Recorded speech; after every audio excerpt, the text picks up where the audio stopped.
Single dad lost his job for stopping to help an old lady. She was the president's mother. He thought he was just changing a tire in the rain, but when the truth hit the news, that small act of kindness turned his entire life and the whole nation upside down. Before we get into the story, comment below where in the world you are watching from today. The early morning light crept through the worn curtains of the Turner home, casting long shadows across the small kitchen. Michael Turner's weathered hands moved with practiced efficiency as he packed his lunch into a brown paper bag. The same lunch he'd made countless times before, a simple sandwich, an apple, and a granola bar that Emma had insisted he add to his routine. "You need the energy, Dad," she always said. He glanced at the clock on the wall, 5:45 a.m. The familiar weight of responsibility pressed down on his shoulders as he smoothed out his company uniform shirt with an old iron. The hiss of steam filled the quiet morning air. "Dad?" Emma's soft voice came from the hallway. She stood there in her pajamas, her dark hair tousled from sleep. "You're up early again." Michael managed a warm smile, though exhaustion tugged at the corners of his eyes. "Big delivery today, sweetheart. Can't be late for this one." He placed 2 pieces of bread in the toaster. "You should be sleeping." "Couldn't sleep."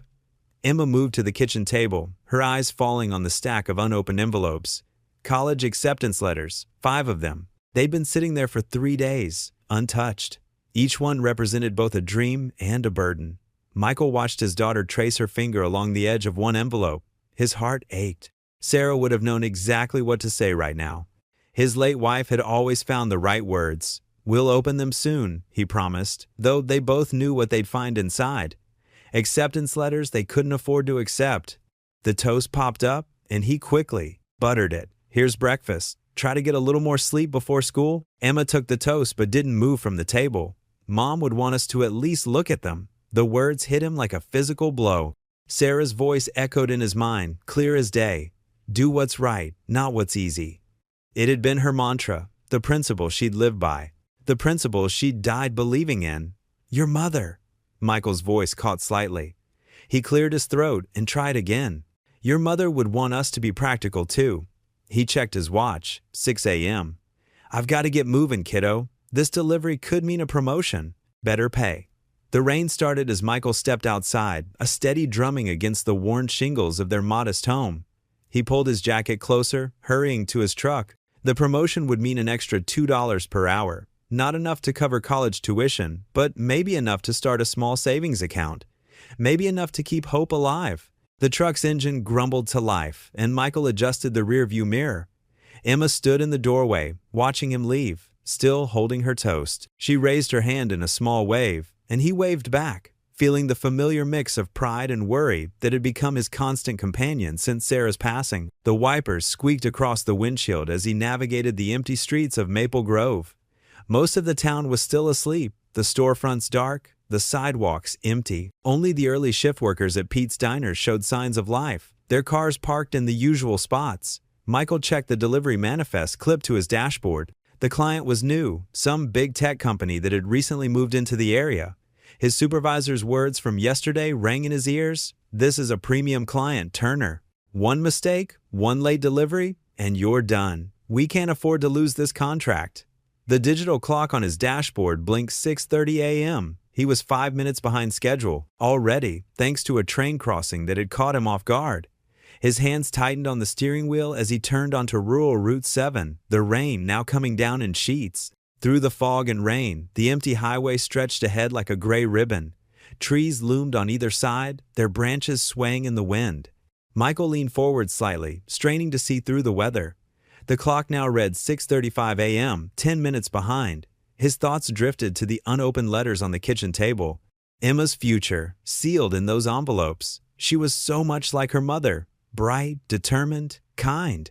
Sarah would have moved heaven and earth to give Emma a chance at college. But Sarah wasn't here anymore, and Michael was doing his best to hold their world together with both hands. A shape emerged from the fog ahead. A car pulled over on the shoulder, hazard lights blinking weakly through the rain. As he drew closer, he could make out a small figure standing beside it, an elderly woman in a rain-soaked coat, looking lost and worried next to her clearly disabled vehicle. Michael glanced at the clock again. The delivery deadline loomed, his job hanging by a thread. The promotion that could help with Emma's future was slipping away with each passing minute. The old woman raised her hand tentatively as his truck approached, her face hopeful in the gray morning light. Through the rain-streaked windshield, Michael could see her clearly now, silver hair plastered to her forehead, holding an umbrella that had clearly seen better days. Standing beside a car with a visibly flat tire, she looked exactly like the kind of person Sarah would have stopped to help without a second thought.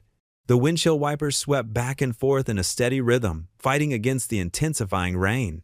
Michael's hands tightened on the steering wheel as he spotted the stranded car ahead, its hazard lights blinking weakly through the gray morning mist. An elderly woman stood beside it, clutching her coat close against the wind and rain. His foot eased off the accelerator. The truck slowed.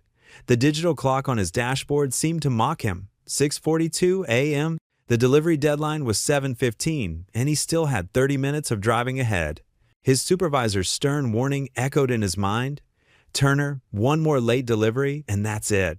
The woman looked so small standing there in the rain. She had to be at least in her 70s, her silver hair plastered to her face by the downpour. She held herself with dignity, despite her obvious distress, but Michael could see her hands trembling as she tried to shield herself from the rain. Just drive past. A voice in his head urged, someone else will help her. You can't afford to lose this job. The image of Emma's college acceptance letters flashed through his mind. They sat unopened on their kitchen table, like dreams wrapped in paper, waiting for money they didn't have. One late delivery could cost him everything they'd worked for.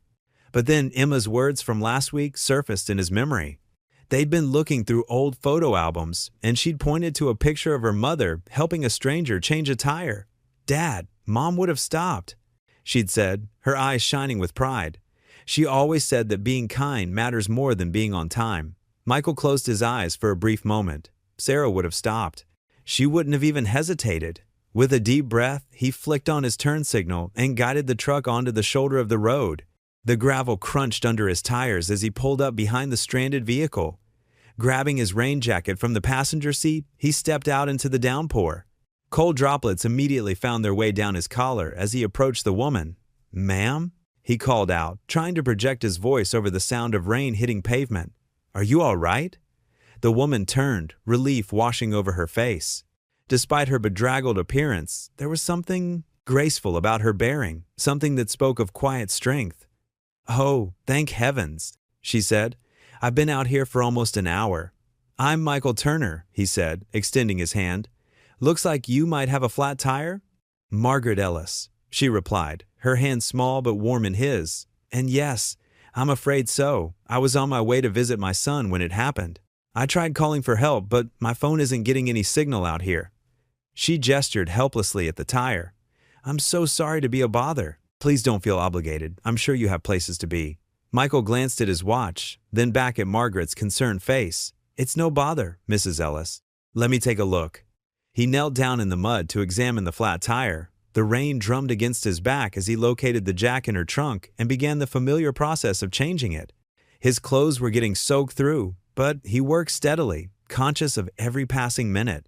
Margaret stood nearby, holding an umbrella she'd insisted on keeping over him despite his protests. "You're very kind, Mr. Turner," she said softly. "Not many people would stop these days." "My late wife always said kindness matters more than convenience," he replied, loosening the lug nuts. She was right about most things. The work took longer than usual, the lug nuts were stubborn, and the rain made everything slippery. Margaret tried to make conversation, but Michael's responses grew shorter as he watched the minutes tick by.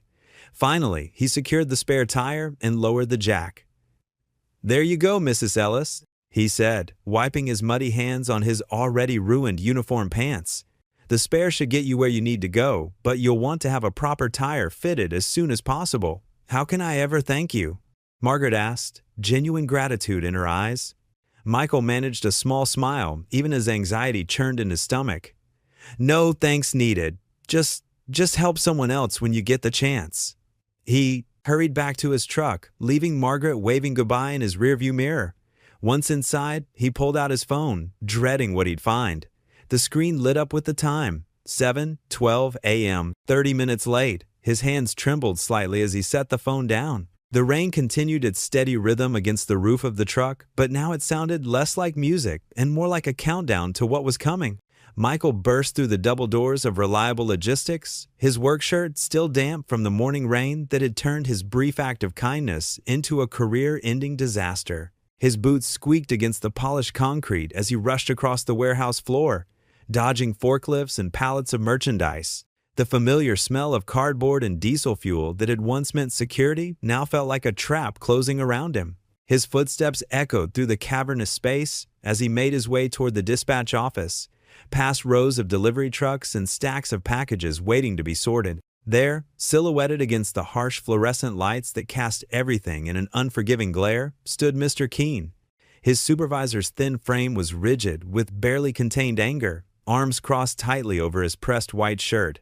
His thin lips were pressed into a hard line that Michael had learned to fear over the past 5 years. "You're 73 minutes late, Turner." Mr. Keene's voice cut through the morning bustle of the warehouse like a blade.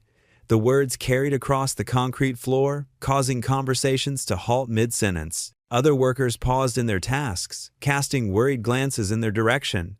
Some pretended to study their clipboards while straining to listen. Michael could feel the weight of their attention, the uncomfortable silence that always descended when Keene was about to make an example of someone. "I'm sorry, sir." Michael's chest heaved as he tried to catch his breath, his heart still racing from his sprint across the parking lot. Droplets of rain clung to his graying hair and traced cold paths down his neck. There was an elderly woman stranded on Route 27. Her tire was completely flat, and in this weather, stop. Mr. Keene held up his hand with sharp finality, his gold wedding band catching the light. His steel gray eyes narrowed behind wire-rimmed glasses, studying Michael like a specimen under a microscope. "Do you realize the Bradley account was depending on this morning's delivery? Do you have any idea what's at stake here?" "Yes, sir, I do. Michael's voice carried the exhaustion of a man who'd spent the last hour wrestling with a stubborn tire in the rain, his clothes still damp and his hands stained with grease he hadn't had time to wash off. "You just what?" Mr. Keene stepped closer, his polished leather shoes clicking against the concrete floor in a rhythm that reminded Michael of a countdown timer. The scent of expensive cologne couldn't quite mask the sharp edge of his supervisor's anger. "Decided to play roadside hero instead of doing the job you're paid to do?" Michael stood straighter despite the exhaustion weighing on his shoulders like a heavy coat. His back ached from bending over the elderly woman's car, but he held his ground. "She was alone, sir. It was raining hard. I couldn't just drive past someone who needed help. You're paid to deliver packages, not charity." Mr. Keene's voice rose deliberately, ensuring that every worker within 50 yards could hear every word. His tone carried the practiced cruelty of a man who'd learned that fear was more effective than respect. "This company doesn't run on good intentions, Turner. It runs on reliability, on deadlines, on promises kept to paying customers." The warehouse had gone completely quiet now, the usual hum of activity replaced by an uncomfortable tension. Michael could feel dozens of eyes on him, could sense his coworkers' discomfort radiating outward like heat from a furnace. Some looked away when he glanced in their direction, unable to meet his gaze. Others stared intently at their feet or suddenly found urgent tasks that required their immediate attention. The solidarity of working men had its limits when their own jobs might be on the line. "I've never been late before," Michael said softly, his voice barely carrying over the distant rumble of an idling truck. 5 years of perfect service. You know my record, sir. You know I've never let this company down." "Had." Mr. Keene's correction was sharp as broken glass, delivered with the satisfaction of a man who enjoyed having power over others. "Had a record, past tense." He pulled a crisp white form from his clipboard with deliberate slowness, making a show of the moment. "Clear out your locker. Security will escort you out." The termination notice trembled slightly in Michael's weathered hand as he stared at the words that would change everything for him and Emma. The paper felt heavier than it should, weighted with the knowledge that college applications cost money they didn't have, that rent was due in 2 weeks, that his daughter's future hung in the balance.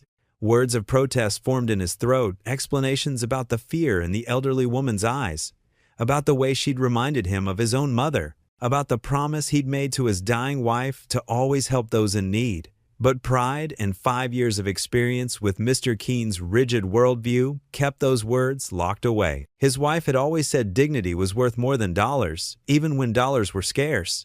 "Sir?" Michael managed, his voice steady despite the storm raging in his chest. He thought of Emma waiting at home, probably already planning how to celebrate his expected promotion. I have a daughter to support. She's applying to colleges. You should have thought about that before abandoning your responsibilities, mister. Keene turned away with dismissive finality, his attention already moving to more important matters. Jerry will cover your route from now on. At least he understands what actually matters in this business. Michael's callous fingers crumpled the edge of the termination notice as he fought the urge to explain what really mattered: kindness, compassion, treating people like human beings instead of obstacles to profit. He wanted to tell Mr. Keene about the elderly woman's gratitude, about how his wife would have never forgiven him for driving past someone in genuine need. But the rigid set of his supervisor's shoulders told him it would be like talking to a brick wall. A security guard appeared at his elbow, professional but clearly uncomfortable with his assignment. The man was young, maybe Emma's age, with apologetic eyes that suggested he understood the injustice of the situation. "This way, Mr. Turner," he said quietly, his voice carrying genuine regret.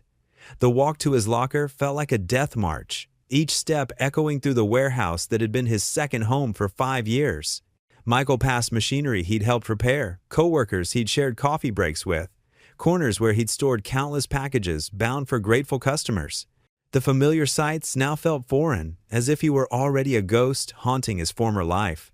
His locker stood in a row with dozens of others, each one representing a life, a family, dreams and fears and responsibilities.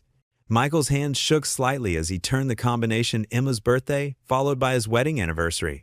Inside were the small accumulations of half a decade. A coffee mug Emma had painted for him last Father's Day, decorated with crooked hearts and the words "World's Best Dad" in her careful script. A small photo of his late wife taken on their honeymoon, her smile as bright as sunshine. His spare work shirt, freshly laundered and waiting for tomorrow's shift that would never come. They looked small and pathetic in the cardboard box the guard provided, like the remnants of a life that no longer existed. Whispers followed him through the warehouse as word spread of his termination. A few of his coworkers, the ones brave enough to risk Mr. Keene's displeasure, reached out to pat his shoulder or murmur words of support. "This ain't right, Mike." One of them said under his breath, "You're the best driver we got." But most stayed focused on their stations, their faces drawn with the uncomfortable knowledge that it could have been any of them standing in his shoes, carrying their belongings in a cardboard box. The security guard held the door open, and Michael stepped out into the cold drizzle that had started the whole chain of events. The box in his arms felt heavier than it should, weighted with 5 years of loyalty and dedication that had been dismissed in less than 5 minutes. Through the warehouse windows, he could see Mr. Keene already instructing Jerry on the day's route, pointing at maps and schedules as if the last 5 years of Michael's life could be erased as easily as pencil marks on paper. Standing there in the parking lot, his work boots slowly soaking through in the puddles that reflected the gray sky above, Michael wrestled with a question he never thought he'd have to ask himself. Had doing the right thing been wrong? The memory of the elderly woman's grateful smile flickered through his mind, the way she'd squeezed his hand and called him an angel, but it offered little warmth against the bitter chill of unemployment and uncertainty. He shifted the box in his arms, feeling the weight of his daughter's college dreams pressing down on his shoulders. The rain had lightened to a fine mist that seemed to seep into everything, but each drop felt like judgment falling from an uncaring sky. Somewhere in the distance, a truck horn honked, and life moved on as if nothing had changed, as if a good man's world hadn't just fallen apart for the simple crime of compassion. Michael took a deep breath of the cold, damp air and started walking toward his truck, each step taking him further from the only security he'd known since his wife's death, and closer to an uncertain future that would test every lesson about goodness and faith that he'd tried to teach his daughter. Michael slumped at the small kitchen table, his untouched coffee growing cold. The overhead light flickered again, a constant reminder of the overdue electric bill. Outside, the rain that had started this whole mess still drummed against the windows, matching the heavy rhythm in his chest. Emma sat across from him, pushing mac and cheese around her plate. The bright yellow pasta seemed like the only splash of color in their tired kitchen, with its worn linoleum floor and faded curtains. Her dark eyes, so much like her mother's, studied him with a mixture of worry and fierce protection. "It's not fair, Dad," she said, putting down her fork. "You were helping someone who needed it. That should count for something." Michael managed a smile, though it felt stiff on his face. "We'll manage, sweetheart." "We always do." He reached across the table and squeezed her hand, noticing how grown-up it looked now. When had that happened? The envelope burned in his back pocket, the eviction notice he'd found in today's mail. First warning, pay within 30 days or vacate. He couldn't let Emma see it. She carried enough worries for a 16-year-old as it was. "I could pick up some extra babysitting jobs," Emma offered, straightening in her chair. "The Hendersons said they'd love to have me watch the twins more often, and Mrs. Patterson's always asking, no." Michael's voice came out gentler than the word itself. "Your job is to focus on school. Those college applications aren't going to fill themselves out." Emma's face fell slightly. "But college costs money, Dad." "And if we can't, we'll figure it out," he interrupted, forcing confidence into his voice. "Remember what Mom always said about worry? It's like a rocking chair," Emma recited, with a small smile. "It gives you something to do but doesn't get you anywhere." The light flickered again, and Michael watched shadows dance across their small kitchen. The walls seemed to close in a bit, heavy with 6 years of memories since Sarah passed. The medical bills had taken their house back then. He'd promised himself they'd never face homelessness again, yet here they were.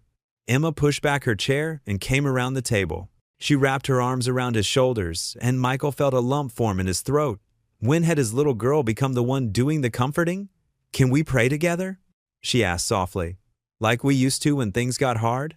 Michael nodded, unable to speak for a moment. They hadn't prayed together in a while, not since the anniversary of Sarah's passing 3 months ago. Emma pulled her chair closer, and they joined hands across the corner of the table. "Dear God," Emma began, her voice steady and clear.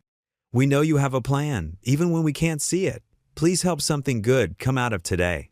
Help Dad find an even better job, one where being kind isn't something to be punished for. And," she squeezed his hand, "thank you for giving me the best father in the world." Michael's eyes burned as he listened to his daughter's prayer. The faith in her voice made his own doubts feel shameful. When she finished, he kept holding her hand, drawing strength from her certainty. "Your turn, Dad," she whispered. "Lord," he started, his voice rough. "Thank you for Emma, for her heart, for her strength." He had to pause, gathering himself. "Help me be the father she deserves. Help me provide for her, and help me understand if I did the right thing today." They sat in silence after the amen, listening to the rain. Emma eventually went to finish her homework, leaving Michael alone with his thoughts. He pulled the eviction notice from his pocket, staring at the harsh black letters until they blurred. Rising from the table, he walked to the window. The streetlight cast a weak glow through the rain, illuminating puddles on their small patch of lawn. Somewhere out there, an elderly woman was warm and safe because he'd stopped to help, but at what cost to his daughter? Michael pressed his forehead against the cool glass, watching his breath fog the pain. "God," he murmured, barely a whisper, "please tell me I did the right thing." Behind him, the kitchen light flickered one more time, casting strange shadows on the walls of their small home walls that might not be theirs for much longer. The morning sun struggled through the clouds as Michael stood in his kitchen, mechanically going through the motions of making coffee. The events of yesterday felt almost surreal, like a bad dream he couldn't shake off. The coffee maker sputtered and hissed, filling the quiet house with its familiar aroma. Emma had already left for school, insisting she'd take the bus instead of letting him drive her. A gentle knock at the front door pulled him from his thoughts. He wasn't expecting anyone, and bill collectors usually didn't come this early. Wiping his hands on his worn jeans, he made his way to the door. When he opened it, his eyebrows shot up in surprise. There stood Margaret, the elderly woman from yesterday, holding what appeared to be a foil-covered pie. She looked different in the morning light, elegant in a powder blue sweater, her silver hair neatly styled, and warm brown eyes twinkling with life. "Good morning," she said, holding up the pie. "I hope I'm not interrupting anything." Michael blinked, momentarily speechless. "No, not at all. I'm just surprised to see you." "Well, I couldn't let my kind stranger who saved an old fool go without a proper thank you, now could I?" She smiled, the corners of her eyes crinkling. "May I come in?" "Of course, please." Michael stepped aside, suddenly aware of the modest state of his home. The furniture was well worn, and the walls needed a fresh coat of paint, but everything was clean and tidy. "I just made coffee, if you'd like some." "That would be lovely." Margaret walked in with surprising grace, taking in her surroundings with appreciation rather than judgment. "You have a beautiful home. It feels lived in, loved." Michael led her to the kitchen, pulling out a chair at the small table. "If you don't mind my asking, how did you find my address?" Margaret set the pie on the table and settled into the chair. "Oh, I asked that wonderful mechanic you recommended, Tom, I believe. He spoke very highly of you." Michael poured 2 cups of coffee, setting one before Margaret, along with cream and sugar. "That was very kind of you to bring this, but really unnecessary." "Nonsense," she waved away his protest. And before I forget, she reached into her purse and pulled out an envelope.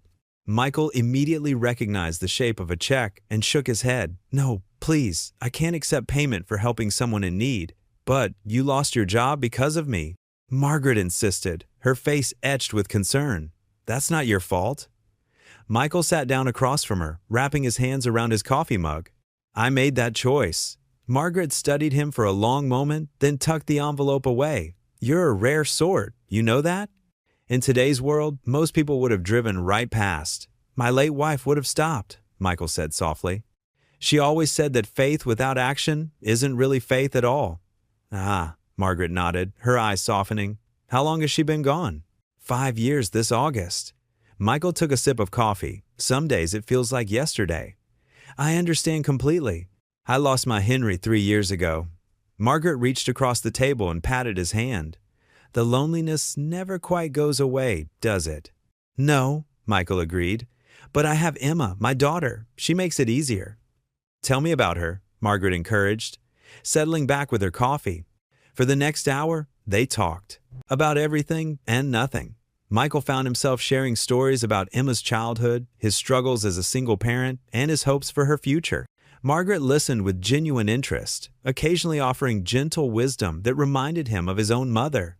She told him about her years as a literature professor, her love of piano, and her volunteer work at various charities. There was something comforting about her presence, like talking to a favorite aunt or a longtime friend, rather than a stranger he'd met just yesterday. "You know," Margaret said, finally standing to leave, "you have no idea how important this meeting will become." Michael chuckled, walking her to the door. "Well, it's already brightened my morning considerably." Michael sat in his truck, staring at yet another not hiring sign through the windshield. This was the 4th repair shop he'd tried today, and like all the others, they'd turned him away with apologetic smiles and empty promises to keep his application on file. His calloused hands gripped the steering wheel tighter, knuckles white with frustration. The late afternoon sun cast long shadows across Main Street as he drove past the familiar storefronts of Maple Grove. Every help wanted sign he'd followed this week had led nowhere. The local hardware store, 3 warehouses, and even the grocery store's loading dock, all dead ends. Back home, Michael stood in his garage, running his hands over his toolbox. These tools had been his companions for 20 years, each one carrying memories of jobs well done. The socket wrench set his wife had given him for their 10th anniversary. The precision screwdrivers Emma had saved up to buy him last Father's Day, but sentiment wouldn't pay the bills. "Dad?"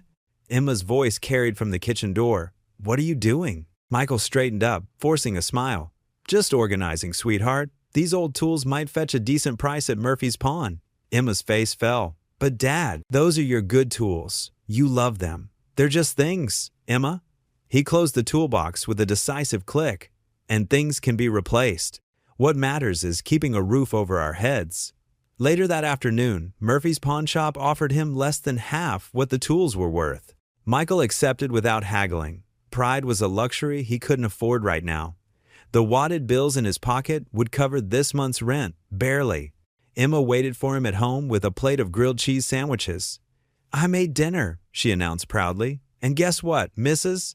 Peterson next door says she needs someone to help with her garden on weekends." I told her I could do it. Michael's throat tightened. His 16-year-old shouldn't have to worry about money. "That's thoughtful, honey, but you need to focus on your studies." "Dad, I want to help." Emma's eyes, so like her mother's, held a determined gleam. "And besides, I love gardening. Remember how Mom used to let me help with her flowers?" Michael nodded, unable to speak for a moment. His daughter's unwavering optimism both lifted and humbled him. The next day found Michael at Wilson's Grocery, picking up the basics with what little cash remained. He was comparing prices on bread when a familiar voice called out, "Mr. Turner?" Margaret stood by the produce section, a small basket hanging from her arm. Her elegant appearance seemed at odds with the fluorescent lighting and linoleum floors, but her warm smile was genuine. Mrs. Ellis, Michael said, surprised to find himself genuinely pleased to see her. How's the car running? Like a dream, thanks to you. She glanced at his nearly empty cart. Would you join me for a moment? These old eyes aren't what they used to be, and I could use help reading some labels. Michael knew she was making up an excuse to talk, but he appreciated the dignity of it. They walked the aisles together, chatting about small things, the weather, Emma's school, the rising price of coffee. Margaret had a way of listening that made even mundane conversations feel meaningful. You know, she said as they reached the checkout, I was just thinking how lovely it would be to have company for Sunday tea.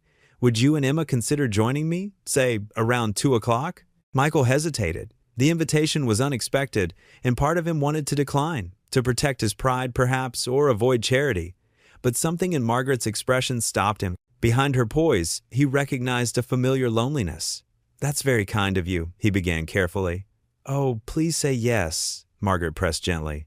My house is far too quiet these days, and I make far too many cookies for just one person. A smile tugged at Michael's lips. Well, when you put it that way, I suppose we could stop by.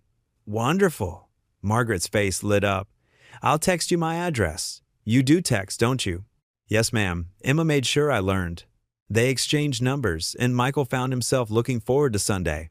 As he helped load Margaret's groceries into her car, despite her protest that she could manage, he felt a small spark of hope kindle in his chest. That evening, after a simple dinner of soup and crackers, Michael sat in his favorite armchair, watching Emma do her homework at the kitchen table. The house was quiet except for the scratch of her pencil and the distant hum of traffic. For the first time in days, the weight on his shoulders felt a little lighter. Sometimes, he reflected, hope came in unexpected forms, like an elderly woman's invitation to tea. What he didn't know was that at that very moment, a video was being uploaded to social media. A bystander had filmed his roadside rescue of Margaret the week before, capturing his quiet act of kindness in the rain. Soon, that simple moment would change everything. But for now, Michael simply sat in his chair, grateful for small mercies and the promise of Sunday tea. The sharp rapping at his front door jolted Michael awake. Sunlight streamed through his bedroom window as he fumbled for his phone. 7:15 a.m. The knocking continued, more insistent now. Coming, he called, pulling on his worn blue robe. Who could be here this early on a Saturday? He opened the door to find Sarah Jenkins, his next-door neighbor, practically bouncing on his front step. Her graying hair was still in curlers, and she clutched her tablet to her chest like a precious treasure. Michael, oh my goodness, have you seen it? Her eyes were wide with excitement. You're all over the internet. I'm what? Michael rubbed his eyes, still groggy. Here, look. Sarah thrust the tablet at him. On the screen was a video titled, Single Dad Fired After Helping Elderly Woman. The view counter showed over 2 million hits. Michael's stomach dropped as he watched the shaky footage. Someone had recorded him changing Margaret's tire in the rain that day. The camera angle caught his gentle patience as he worked, the way he'd helped her back into her car, even the final wave as he'd driven away, knowing he was already late. The comments, Michael. You need to read the comments. Sarah scrolled down, revealing thousands of responses. This is what real heroes look like. Who fires someone for helping an old lady? Shame on that company. We need more people like this in the world. The house phone started ringing inside. Emma appeared in the hallway, her hair messy from sleep. Dad, what's going on? Before he could answer, his cell phone buzzed in his robe pocket. Unknown number. You better come in, Sarah, Michael said quietly, stepping aside. In the kitchen, the house phone rang again. Emma answered it this time. Hello? Oh, no comment, please. She hung up, looking bewildered. That was someone from Channel 5 News. Michael's cell phone buzzed again. Another unknown number. Dad, you're trending on Twitter, Emma said, scrolling through her phone. People are calling you, number Roadside Angel. Sarah sat at their kitchen table, still clutching her tablet. And that's not even the biggest news, she said. They're saying the woman you helped? That was Margaret Ellis, President Ellis's mother. What? Michael and Emma said in unison. Sarah nodded vigorously. The White House just confirmed it. Look, she pulled up another news article. There was Margaret's photo, the same kind face, but now beside a picture of the president. The headline read, President's mother rescued by Good Samaritan. Michael sank into a kitchen chair. This can't be happening. The phones kept ringing. Emma's cell joined the chorus. Through the window, Michael spotted a news van pulling up outside. "We should talk to them," Emma said, her eyes bright. "Dad, people need to hear this story. They need to know there are still good people in the world." Michael shook his head. "I didn't do it for attention, sweetheart. That's exactly why people love it," Sarah chimed in. "You had no idea who she was. You just helped because it was right." More vehicles were arriving outside. Michael could see people with cameras setting up on his front lawn. Emma touched his arm. "Dad, remember what Mom always said about letting your light shine? The world finally sees what I see in you, someone who always does the right thing, no matter what it costs." The house phone rang again. This time, Sarah answered it. "Turner Residence." "Yes, he's here, but—" She covered the receiver. "It's CNN." Michael buried his face in his hands. Through the gaps in his fingers, he could see the TV they'd left on from the night before. The president's press secretary had just stepped up to a podium, the White House seal behind her. The president's mother, Mrs. Margaret Ellis, was indeed assisted by a private citizen last Tuesday morning, the press secretary announced. Mr. Michael Turner stopped to help her change a flat tire, despite knowing it would make him late for work, an act which subsequently cost him his job. The president wants to be clear. Mr. Turner represents the best of America. His selfless actions remind us that ordinary citizens doing extraordinary things is what makes this nation great. Emma squeezed her father's shoulder. Outside, more news vans were arriving. The phones wouldn't stop ringing. Michael stared at the TV screen, remembering Margaret's words when she'd brought that pie. "You have no idea how important this meeting will become." Now he understood. The doorbell chimed. Through the window, cameras flashed. Sarah peeked through the curtains. "Channel 7 is here too now, and I think that's Good Morning America setting up across the street." Michael looked at his daughter, at the pride shining in her eyes. He thought of Margaret, wondering if she'd known this would happen. He thought of his late wife, and what she would say about all this attention for a simple act of kindness. The press secretary continued speaking on TV. "The president has personally requested to speak with Mr. Turner to express his gratitude for the compassion shown to his mother." "Dad," Emma said softly, "sometimes doing the right thing leads to more than we expect." Michael sat there, surrounded by ringing phones and flashing cameras. His simple act of roadside kindness, now a national story. The morning sun streamed through his kitchen window, warming his face as he watched the press secretary on screen, still trying to process how helping a stranded elderly woman had turned his world upside down overnight. The late morning sun filled Michael's modest kitchen as he sorted through a stack of bills at the table. His phone buzzed against the wood, making him jump. The screen displayed an unfamiliar number with a Washington, D.C. area code. Michael's hand trembled slightly as he picked up the phone. "Hello? Mr. Turner? Please hold for the President of the United States." Michael's coffee mug stopped halfway to his mouth. The world seemed to tilt sideways for a moment. Before he could process what was happening, a warm, authoritative voice came through the speaker. "Mr. Turner? This is William Ellis. I believe you've met my mother, Margaret." Michael sank into his kitchen chair. "Yes, sir, Mr. President. I did. Please, call me William." The president's voice carried a genuine warmth that put Michael slightly more at ease. "I wanted to personally thank you for helping my mother that day. She told me everything, how you stopped without hesitation, got soaked to the bone changing her tire, and never once complained. Anyone would have done the same, sir." Michael managed to say, his throat tight with emotion. "But they didn't, Michael. You did." The president paused. "And I understand it cost you your job." Michael shifted uncomfortably. "Sir, I don't want any special treatment. I just did what was right. That's exactly why I'm calling." The president's voice grew more animated. "We need more people like you, Michael. People who choose kindness over convenience, who do the right thing, even when it hurts. Which is why I'd like to invite you and your daughter Emma to visit us at the White House this weekend." Michael's free hand gripped the edge of the table. The White House?" "My mother insists," the president chuckled. "And believe me, when Margaret Ellis insists on something, even the president knows better than to argue." Despite his shock, Michael found himself laughing too. "She is quite persuasive. We'll arrange everything. Flights, accommodations, all of it. What do you say?" Michael thought of Emma, of how her eyes would light up at this news. "Thank you, Mr. President. We'd be honored." After working out the details, Michael sat in stunned silence for several minutes. His phone rang again. This time it was Margaret. So, her familiar voice carried a hint of mischief.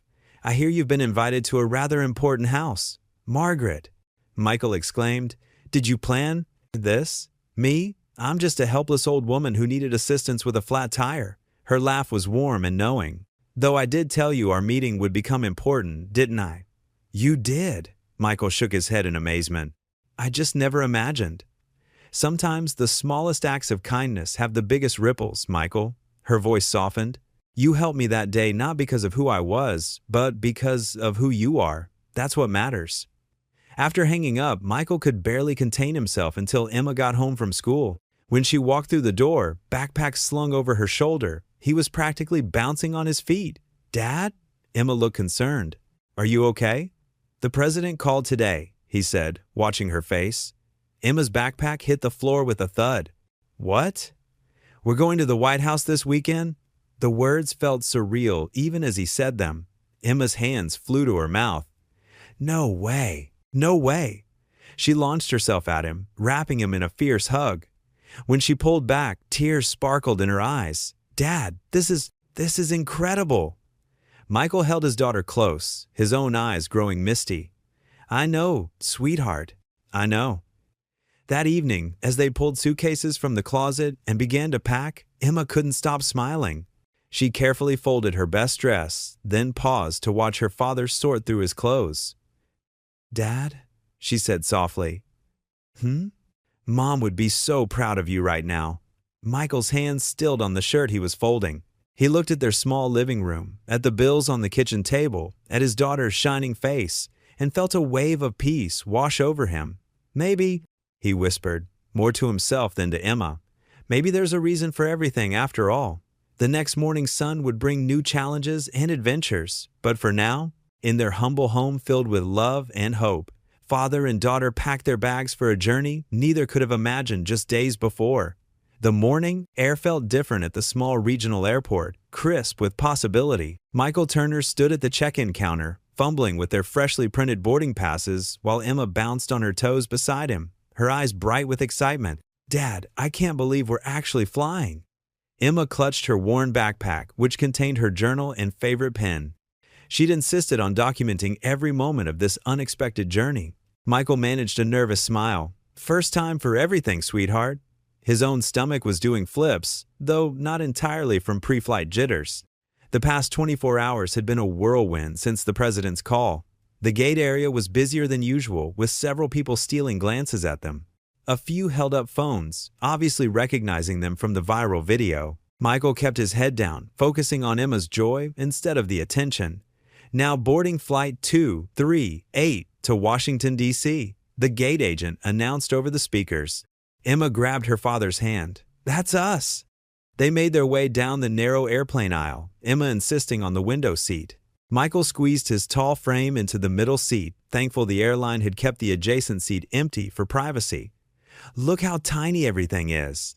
Emma pressed her face against the small window as they took off, watching their hometown shrink beneath them. "Dad, the cars look like ants." Michael relaxed slightly, letting his daughter's wonder wash over him. Her excitement was contagious, and for a moment, he forgot about the cameras waiting in D.C. The flight attendant stopped by their row. "Mr. Turner, the captain asked me to give you these." She handed them both warm chocolate chip cookies. "He said to thank you for reminding everyone what kindness looks like." Emma beamed at her father, who blushed and quietly thanked the attendant. Throughout the 2-hour flight, similar small gestures kept occurring, a passenger sending back a thank you note, the co-pilot stopping by during his break to shake Michael's hand. When they landed at Reagan National Airport, a smartly dressed woman in her 30s waited at the gate holding a sign that read, "Turner Family." "Mr. Turner, I'm Sarah Chen, Mrs. Ellis's personal assistant." She extended her hand warmly. "Margaret asked me to ensure you're comfortable during your stay." They followed Sarah through the terminal, where several passengers and airport staff stopped to watch them pass. Michael kept a protective arm around Emma's shoulders, nodding politely but not engaging. Their hotel, while not luxurious, was the nicest place they'd ever stayed. The room had 2 queen beds with crisp white linens and a view of the city skyline. Mrs. Ellis thought you'd be more comfortable here than at one of the larger hotels, Sarah explained. It's more private, and the press doesn't know this location.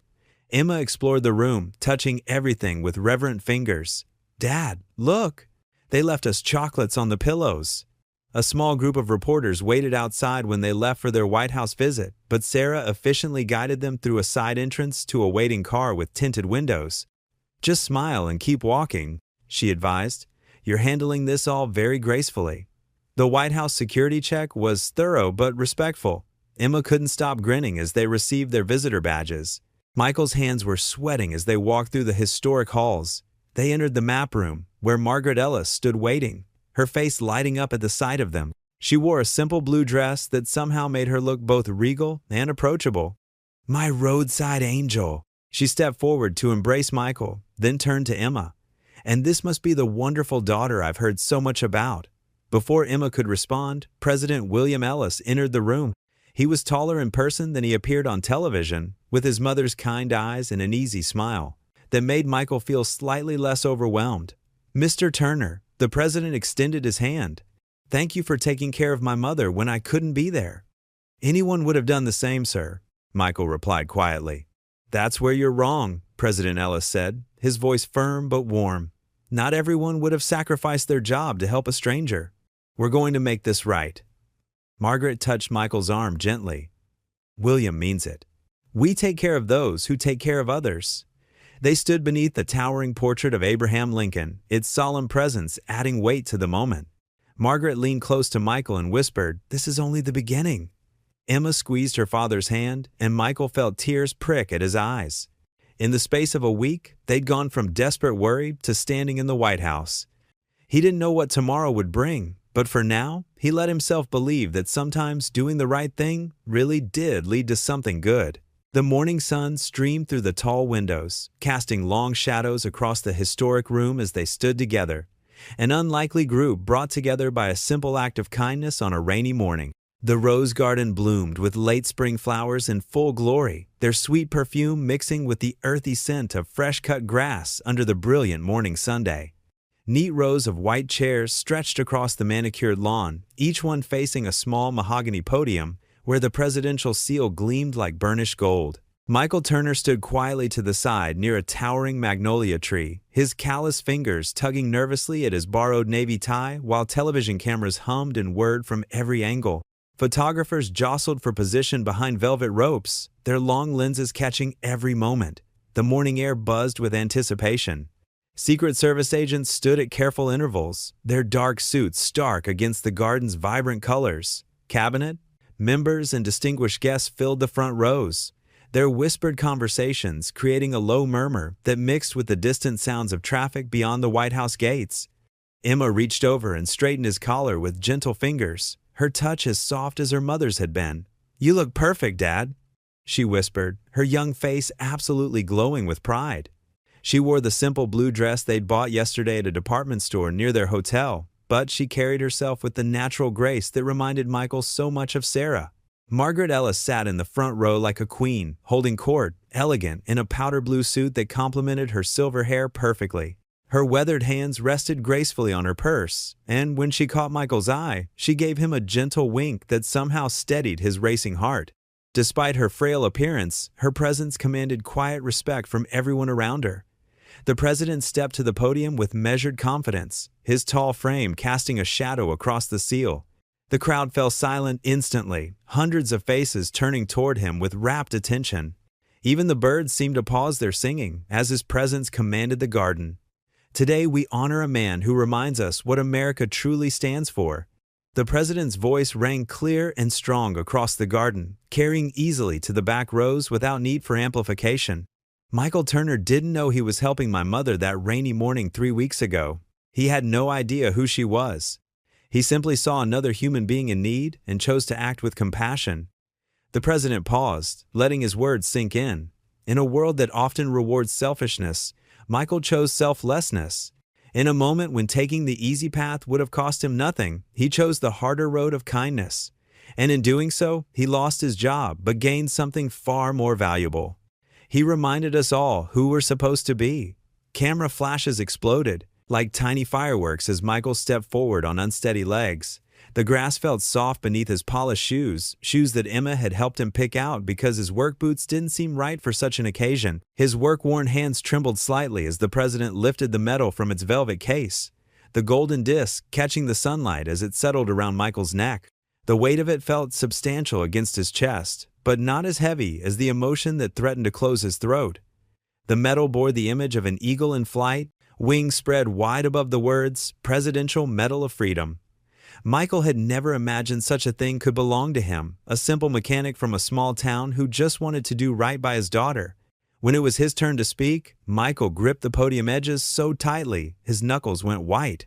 He looked out at the sea of expectant faces, reporters with notebooks ready, distinguished guests leaning forward in their chairs, and television cameras broadcasting his image to millions of homes across the country. The magnitude of the moment threatened to overwhelm him. He spotted Emma in the front row, tears streaming down her cheeks as she nodded encouragingly. Her faith in him shone from her eyes like sunlight, giving him the strength he needed. Margaret sat beside her, dabbing at her own eyes with a lace handkerchief, her smile warm and proud. "I'm not much for fancy speeches," Michael began, his voice quiet but surprisingly steady as it carried across the silent garden. "That morning, 3 weeks ago, I wasn't thinking about medals or recognition or any of this. I was actually running late for work, worried about making my delivery on time." A gentle laugh rippled through the crowd at his honesty.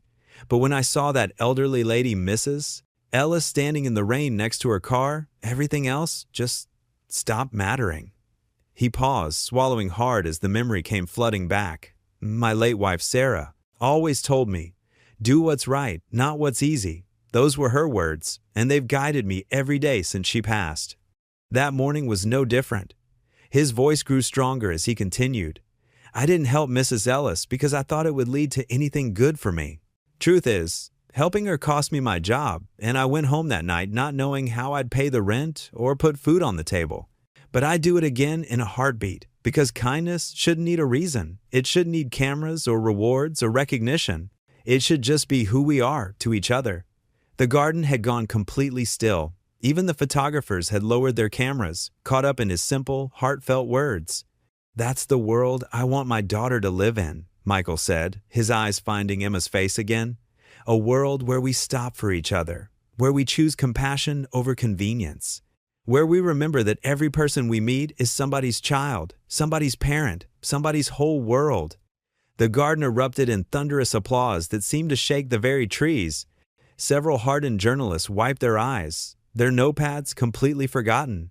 The president stepped forward and clasped Michael's shoulder, genuine respect and admiration shining in his eyes. "Thank you, Michael Turner," the president said, his voice thick with emotion. "Thank you for reminding us all what true heroism looks like." Afterward, as the formal ceremony wound down, reporters swarmed around Emma like bees drawn to honey. She stood beside a blooming rose bush, its pink petals creating a perfect backdrop as she fielded their questions with natural poise that amazed everyone present. Her words about her father were heartfelt and articulate, capturing the nation's attention in a way that no political speech ever could. "My dad's always been my hero," she told them, her voice clear and strong despite her youth. "Long before any of this happened, long before anyone else knew his name, he's the man who held me when I cried, who taught me right from wrong, who worked 2 jobs to keep food on our table after Mom died. Now the whole world gets to see what I've known my whole life, that goodness still exists, and it lives in people like my father." The afternoon dissolved into a whirlwind of handshakes and business cards that Michael barely had time to process. A major automotive company wanted him as their national spokesman, offering a salary that would change their lives forever. 3 different publishing houses competed aggressively for the rights to his life story, each one promising bestseller status. A national charity foundation offered him a position as their goodwill ambassador, complete with speaking tours and humanitarian missions around the world. Through it all, Michael felt like he was watching someone else's life unfold. The attention, the opportunities, the sudden wealth of possibilities, it all seemed surreal after years of simply struggling to get by. Margaret appeared at his elbow during a rare, quiet moment between interviews, moving slowly but with quiet dignity. "Overwhelming, isn't it?" she said softly, her eyes twinkling with understanding. Michael nodded, watching Emma give yet another interview to a group of reporters who hung on her every word. "I never wanted any of this, Mrs. Ellis. I just wanted to take care of my daughter, to give her the chances I never had." "Sometimes," Margaret replied, placing a gentle hand on his arm. "The best way to take care of our children is to show them how to live with integrity. You've done that beautifully, Michael. Sarah would be so proud." Her mention of his late wife sent a familiar ache through his chest, but it was a good ache, the kind that reminded him of love rather than loss. Later that evening, back in their hotel suite overlooking the National Mall, Michael tucked Emma into the crisp white sheets just like he had when she was small. The sounds of the crowd outside filtered through the thick windows. Reporters and well-wishers still gathered on the sidewalk below, occasionally breaking into spontaneous chants of his name that echoed off the surrounding buildings. Emma snuggled under the covers, her eyes heavy with the happy exhaustion that comes from a perfect day. The medal sat on the dresser across the room, catching the lamplight and casting small rainbows on the wall. "Dad?" she said sleepily. "Yes, sweetheart?" "Maybe our luck has finally changed." Michael smoothed her hair back from her forehead, his fingers gentle and familiar with the motion, just like her mother used to do during bedtime stories and whispered prayers. Outside, another chant of "Michael! Michael!" rose into the night air, but here in the quiet sanctuary of their room, it felt distant and dreamlike. He looked at his daughter's peaceful face, so much like Sarah's when she slept, and then at the medal glinting on the dresser. 3 weeks ago, he'd been a struggling single father, one paycheck away from disaster. Tonight, he was a national hero with opportunities beyond his wildest dreams. It was almost too much to believe. "Maybe it has, Emma," he whispered, pressing a gentle kiss to her forehead. "Maybe it has." Through the window, the Washington Monument stood like a white sentinel against the star-filled sky, its beacon light sweeping slowly across the darkness. Below on the street, camera flashes continued to light up the night like scattered fireflies, each one representing someone who wanted to capture just one more glimpse of the man who had reminded America what truly mattered. As Michael finally settled into his own bed, he couldn't shake the feeling that this was just the beginning of something much larger than himself, something that would test not just his newfound fame, but the very character that had brought him here in the first place. Back in Maple Grove, the morning sun cast long shadows across Michael Turner's front lawn, where 3 flower bouquets already sat waiting on the doorstep. Mrs. Peterson from next door waved enthusiastically as she walked her dog past the house, calling out, "There's our hometown hero." Michael managed a polite smile as he collected the flowers and morning paper. The front page showed him again, accepting the medal in Washington. He set both items on the kitchen counter, where similar bouquets and newspapers had accumulated over the past week. Emma bounded down the stairs, already dressed for school. "Dad, look! The church bulletin mentioned you again." She held up the paper, beaming. "They want you to speak at the youth group about doing the right thing." "That's the 3rd church this week," Michael said, running his hand through his graying hair. He glanced at his phone, 15 new messages, mostly from TV producers and journalists. The doorbell rang. This time, it was Bob from the hardware store, holding a casserole. "Martha insisted," he said, grinning. "Least we could do for Maple Grove's finest citizen." Throughout the morning, the phone wouldn't stop ringing. A producer from Good Morning America wanted him for their Everyday Heroes segment. 3 radio stations requested interviews. The local newspaper needed more photos. During lunch, Michael sat with Emma at their usual diner booth, but nothing felt usual anymore. People kept stopping by their table, wanting handshakes or photos. The waitress refused to let them pay, calling it "on the house for our celebrity." "Celebrity," Michael muttered, picking at his untouched sandwich. "For changing a tire." Emma reached across the table and squeezed his hand. "It's more than that, Dad. You lost everything to help someone. People need stories like yours right now." That afternoon, Michael met with a local business advisor who'd offered free consultation. Together, they drafted plans for Emma's Hope, a foundation to help struggling single parents find employment and support. The idea had come to him during sleepless nights, remembering his own desperate job searches. "The timing is perfect," the advisor said, spreading papers across his desk. "You've got national attention, corporate sponsors interested, and a compelling personal story. We've already received $50,000 in pledged donations." Michael nodded, but his stomach churned. The numbers felt unreal, more money than he'd seen in years. all because of one rainy morning's decision. At home that evening, his phone rang again. This time, the familiar warm voice brought genuine comfort. "Michael, dear," Margaret said, "how are you holding up under all this attention?" He sank into his armchair, tension easing from his shoulders. "It's overwhelming. I keep telling people I'm no hero. That's exactly why you are one." Margaret chuckled. "Listen, I've lived in the public eye for decades. The spotlight feels harsh at first, but you can use it to do real good. This foundation of yours, tell me more." For an hour, they talked about Emma's hope, with Margaret offering wise counsel about structure and sustainability. Her guidance felt like a lifeline in the chaos his life had become. "You remind me so much of my late husband," she said softly. He believed one person could make a difference, too. After they hung up, Michael stared at his phone's screen. 27 new messages blinked at him. A church in Cleveland wanted him to headline their charity gala. A morning show needed him in New York next week. A publisher suggested a book deal.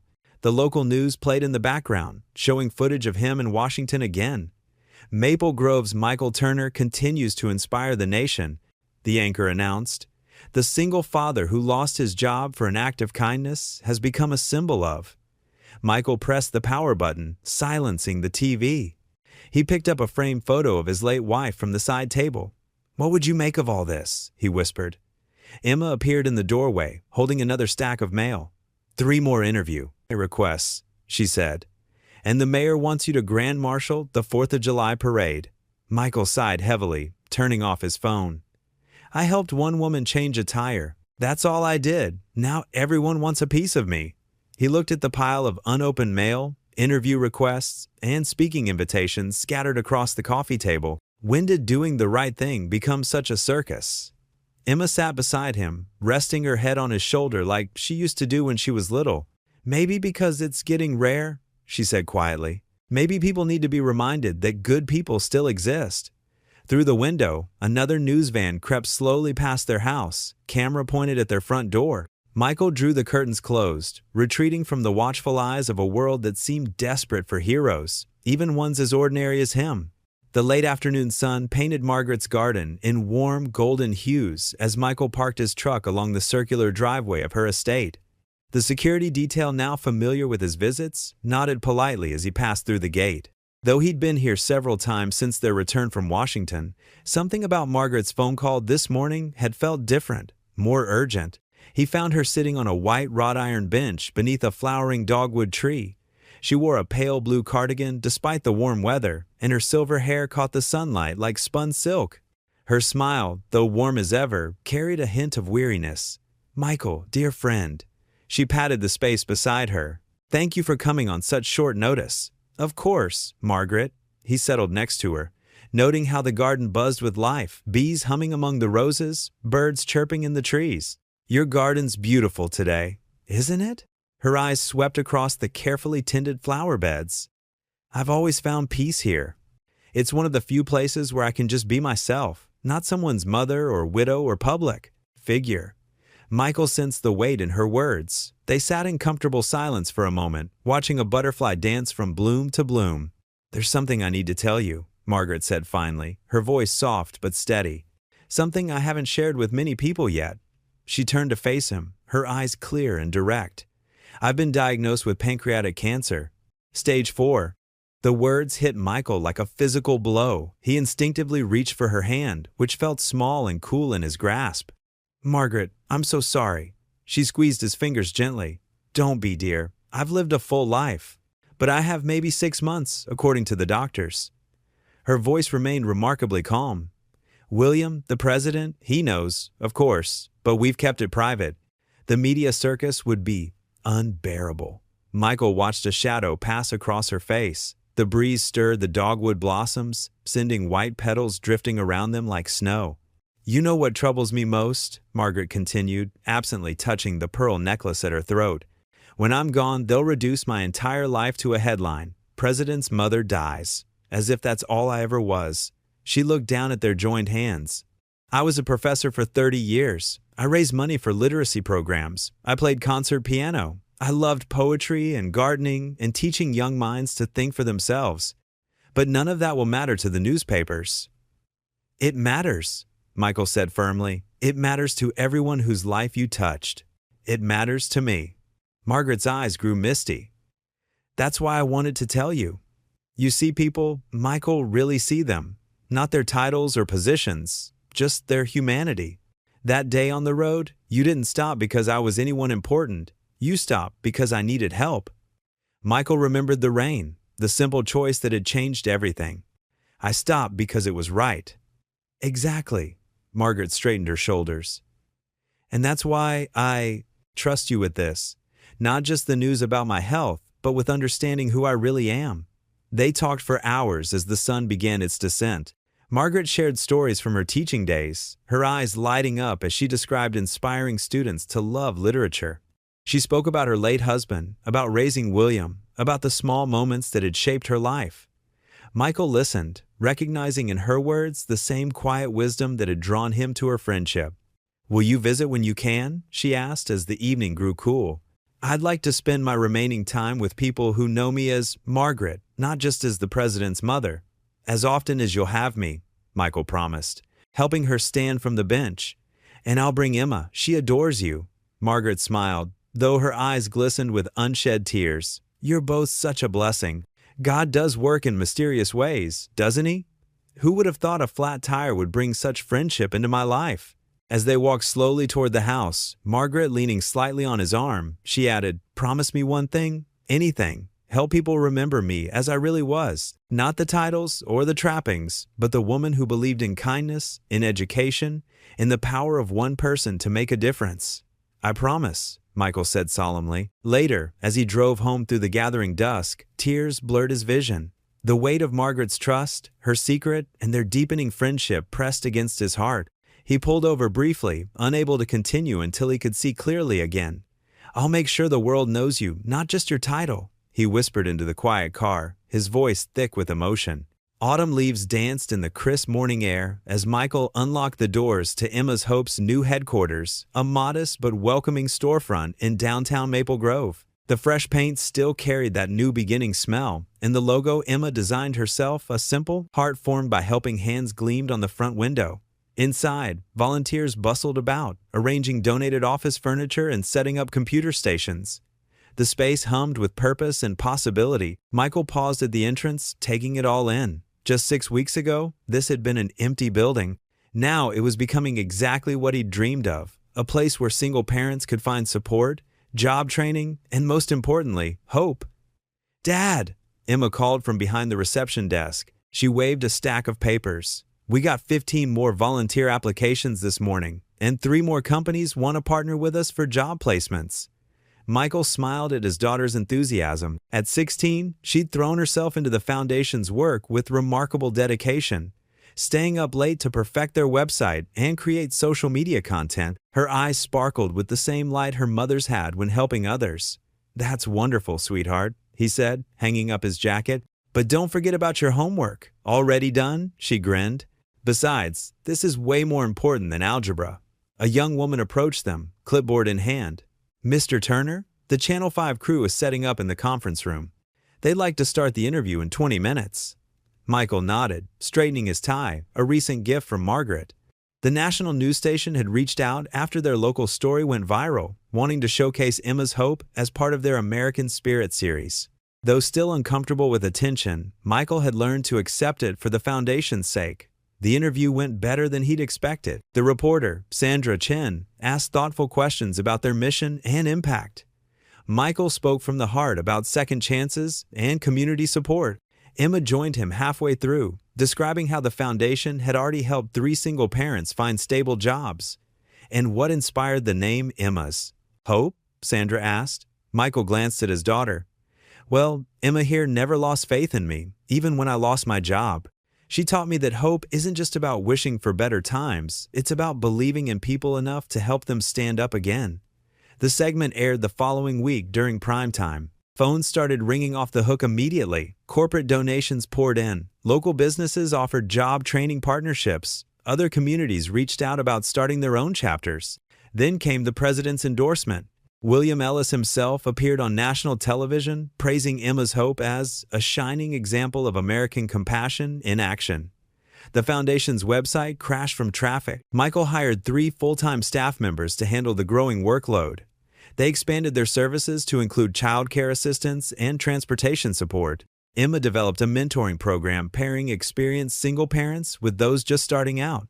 On the morning of the grand opening ceremony, Michael arrived early to find the sidewalk already packed with well-wishers. News vans lined the street. Volunteers handed out coffee and pastries to the growing crowd. Inside, Emma fussed with his tie. "You look perfect, Dad," she assured him. "Mom would be so proud." Michael hugged her tight, fighting back tears. "She'd be proud of both of us, sweetheart."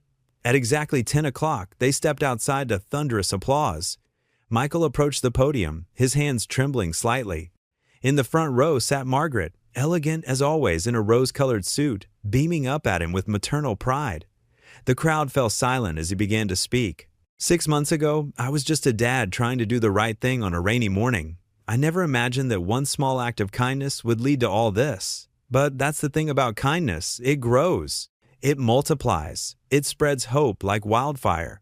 He gestured to the building behind him. Emma's hope isn't just about finding jobs. It's about remembering that we're all connected. That sometimes the person who needs help today might be the one offering help tomorrow. That no parent should have to choose between doing what's right and providing for their family. Tears welled in his eyes as he continued. "To everyone who believed in this dream, our volunteers, our donors, our amazing staff, thank you. To every single parent out there struggling to make ends meet, we see you. We're here for you. And most importantly," he caught Margaret's encouraging nod, "we believe in you."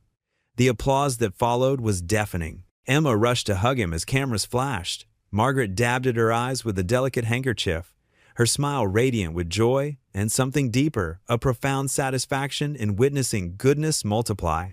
The ribbon-cutting ceremony followed, with Michael and Emma sharing the giant scissors.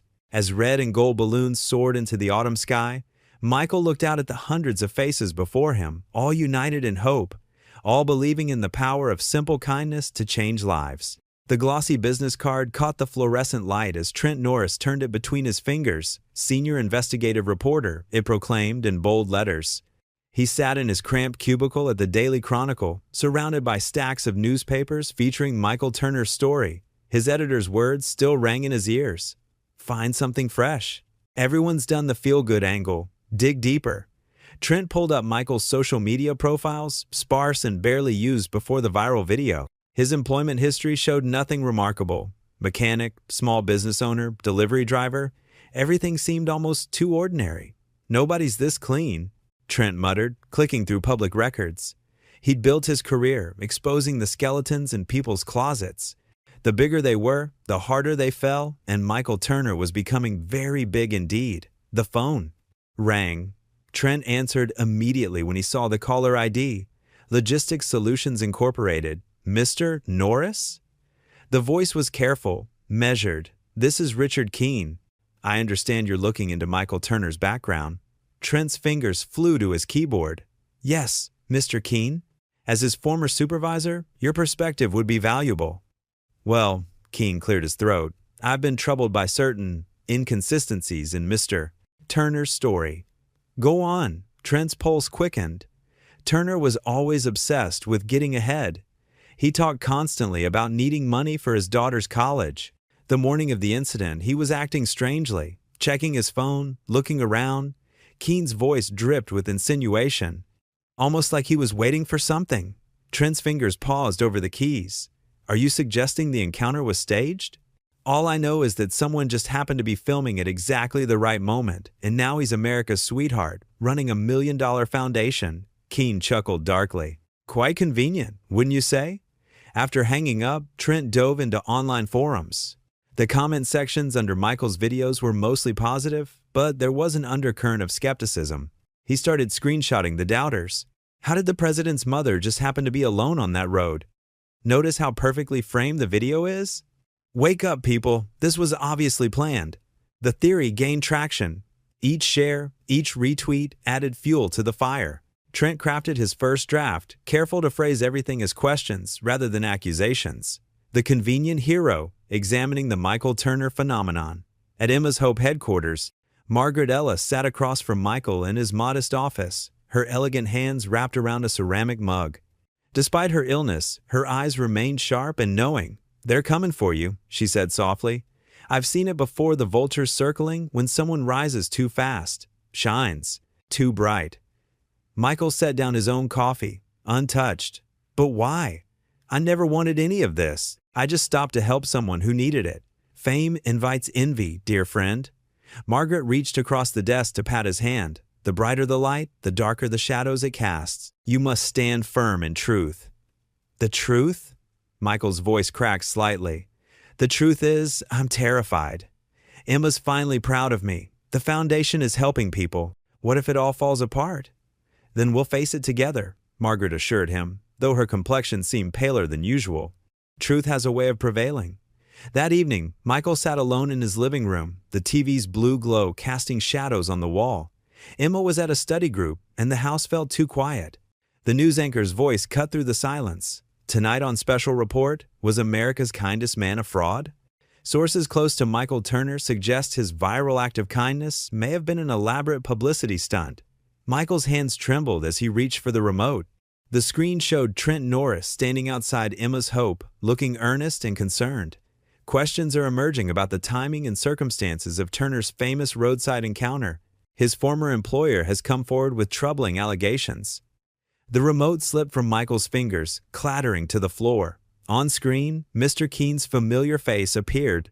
Speaking with rehearsed sincerity, "In hindsight, there were red flags we should have noticed." Michael watched, frozen, as his simple act of kindness was twisted into something calculated and corrupt.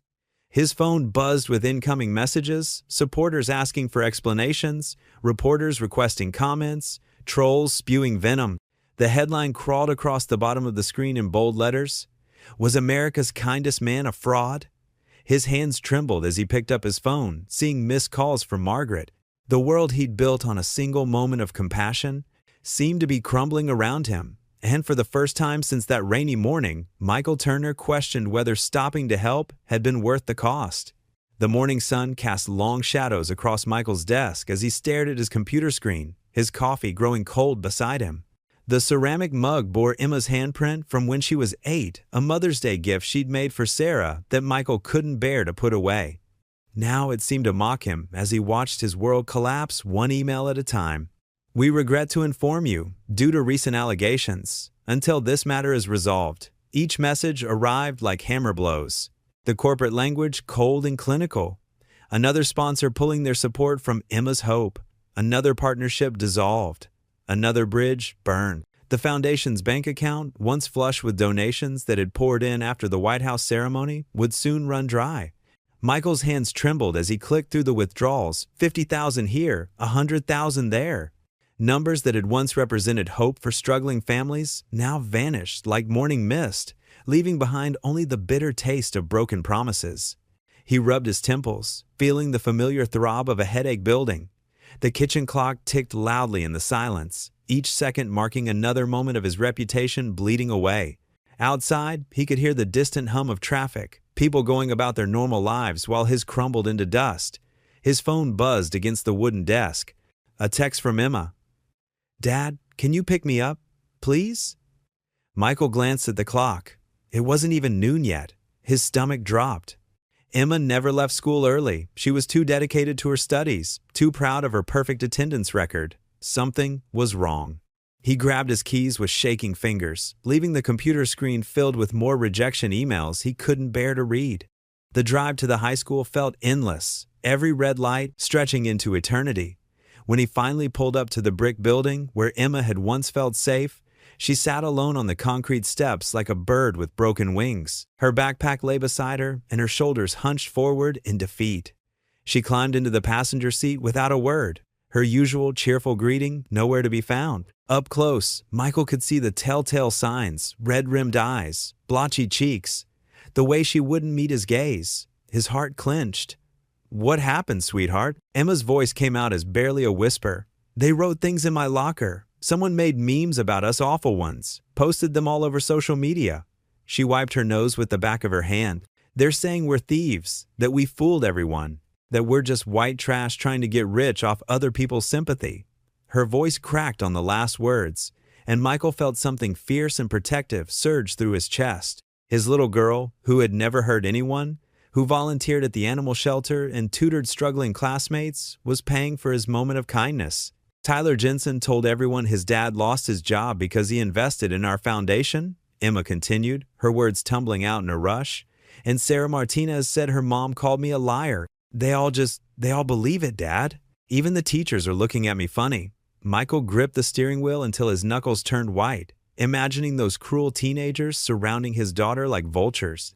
The girl who had stood by him through everything, her mother's death, the lean years, the sudden fame, now faced the cruelest judgment of all, that of her peers. As they approached their house, Michael's heart sank further. 3 news vans idled at the curb like mechanical vultures, their satellite dishes reaching toward the sky. Reporters lounged against their vehicles, perking up the moment they spotted Michael's truck. He recognized some of their faces from the earlier, kinder interviews. Now they wore the hungry expressions of predators scenting blood. The moment Michael parked in his driveway, they surged forward like a pack of wolves. Microphones and cameras thrust through the barely open car windows before he could react. Mr. Turner, how do you respond to allegations that you orchestrated this entire scheme? Is it true that you and the president's mother planned this from the beginning? What about the evidence that suggests you knew who she was? Sir, what do you say to the families who donated their savings? The voices blended into an incomprehensible roar of accusation and demand. Michael shielded Emma with his body, one arm around her shoulders as he guided her toward the front door. She pressed against him, trembling like a leaf in a storm. The reporters followed them right up to the porch, their equipment creating a forest of metal and plastic around the simple home where Michael had once felt safe. Inside, the sanctuary felt violated. The answering machine blinked angrily, 37 messages, each one likely another nail in the coffin of his reputation. Through the front window, camera flashes sparked like lightning against the glass. Michael pulled the curtains closed, but the clicking and whirring continued outside, relentless as summer cicadas. The house phone rang, its shrill tone cutting through the chaos. Michael almost ignored it. He'd had enough voices for one day, but when he saw Margaret's number on the caller ID, he snatched up the receiver. Margaret, my dear friend. Her voice sounded weaker than usual, paper-thin and fragile. In the background, he could hear the soft beeping of hospital machines and the hushed voices of medical staff. The sound sent ice through his veins. I saw the news. Are you and Emma all right? Michael sank into his worn recliner, the same chair where he'd held Emma during thunderstorms, where he dozed while she did homework at his feet. Now it felt like the only solid thing in a world gone mad. I don't know what to do, Margaret, he admitted, his voice breaking. Everything's falling apart. The foundation is ruined. Emma can't even go to school. I'm not strong enough for this. Listen to me carefully, Margaret said, her voice gaining strength despite her obvious fatigue. Remember Psalm 27, "The Lord is my light and my salvation, whom shall I fear? The Lord is the stronghold of my life, of whom shall I be afraid?" David wrote those words when he faced his enemies, when the world seemed against him. She paused, and Michael could hear her shallow breathing. They attacked our Lord with false accusations too, Michael. Remember that. They called him names, spread lies, turned the crowds against him. But the truth has a way of rising to the surface. Hold fast to what you know is true about yourself. Before Michael could respond, Emma's scream shattered the afternoon quiet. Sharp and terrified, it came from somewhere outside the house. Michael dropped the phone without another word and ran toward the sound, his heart hammering against his ribs. He threw open the front door to find Emma standing frozen in the driveway, her hands pressed to her mouth in horror. Red spray paint marred their white vinyl siding in angry, dripping letters. Liar in bold strokes that reminded Michael of blood. Below it, in smaller letters, scammer. And at the bottom, in a child's crude handwriting, get out. But the words weren't the worst of it. The roses, Sarah's roses that she'd planted the spring before she got sick, that Michael had tended faithfully for 5 years, lay crushed and scattered across the lawn. Their delicate petals looked like drops of blood against the green grass, and their broken stems jutted from the earth like bones. Something broke inside Michael's chest. The pressure that had been building for days suddenly erupted, crushing down on him with the weight of a collapsed building. His vision blurred at the edges, and the world seemed to tilt sideways. He couldn't catch his breath. His legs felt like water. Dad? Emma's voice seemed to come from very far away, distorted and strange. Dad! He tried to answer, tried to tell her he was fine, but darkness was creeping in from all sides. The last thing he remembered was the rough texture of the doorframe against his palm as he tried to steady himself, and Emma's terrified face swimming in and out of focus. He woke to the sharp smell of antiseptic and the steady rhythm of beeping monitors. Fluorescent lights hummed overhead, casting everything in harsh white light. A hospital room small and sterile, with pale green walls and a window that looked out over the parking lot. For a moment, he couldn't remember how he'd gotten there. Then it all came rushing back. The emails, the reporters, the spray paint, Emma's scream, "Dad?" Emma sat in an uncomfortable-looking chair beside his bed, her math textbook open on her lap but clearly forgotten.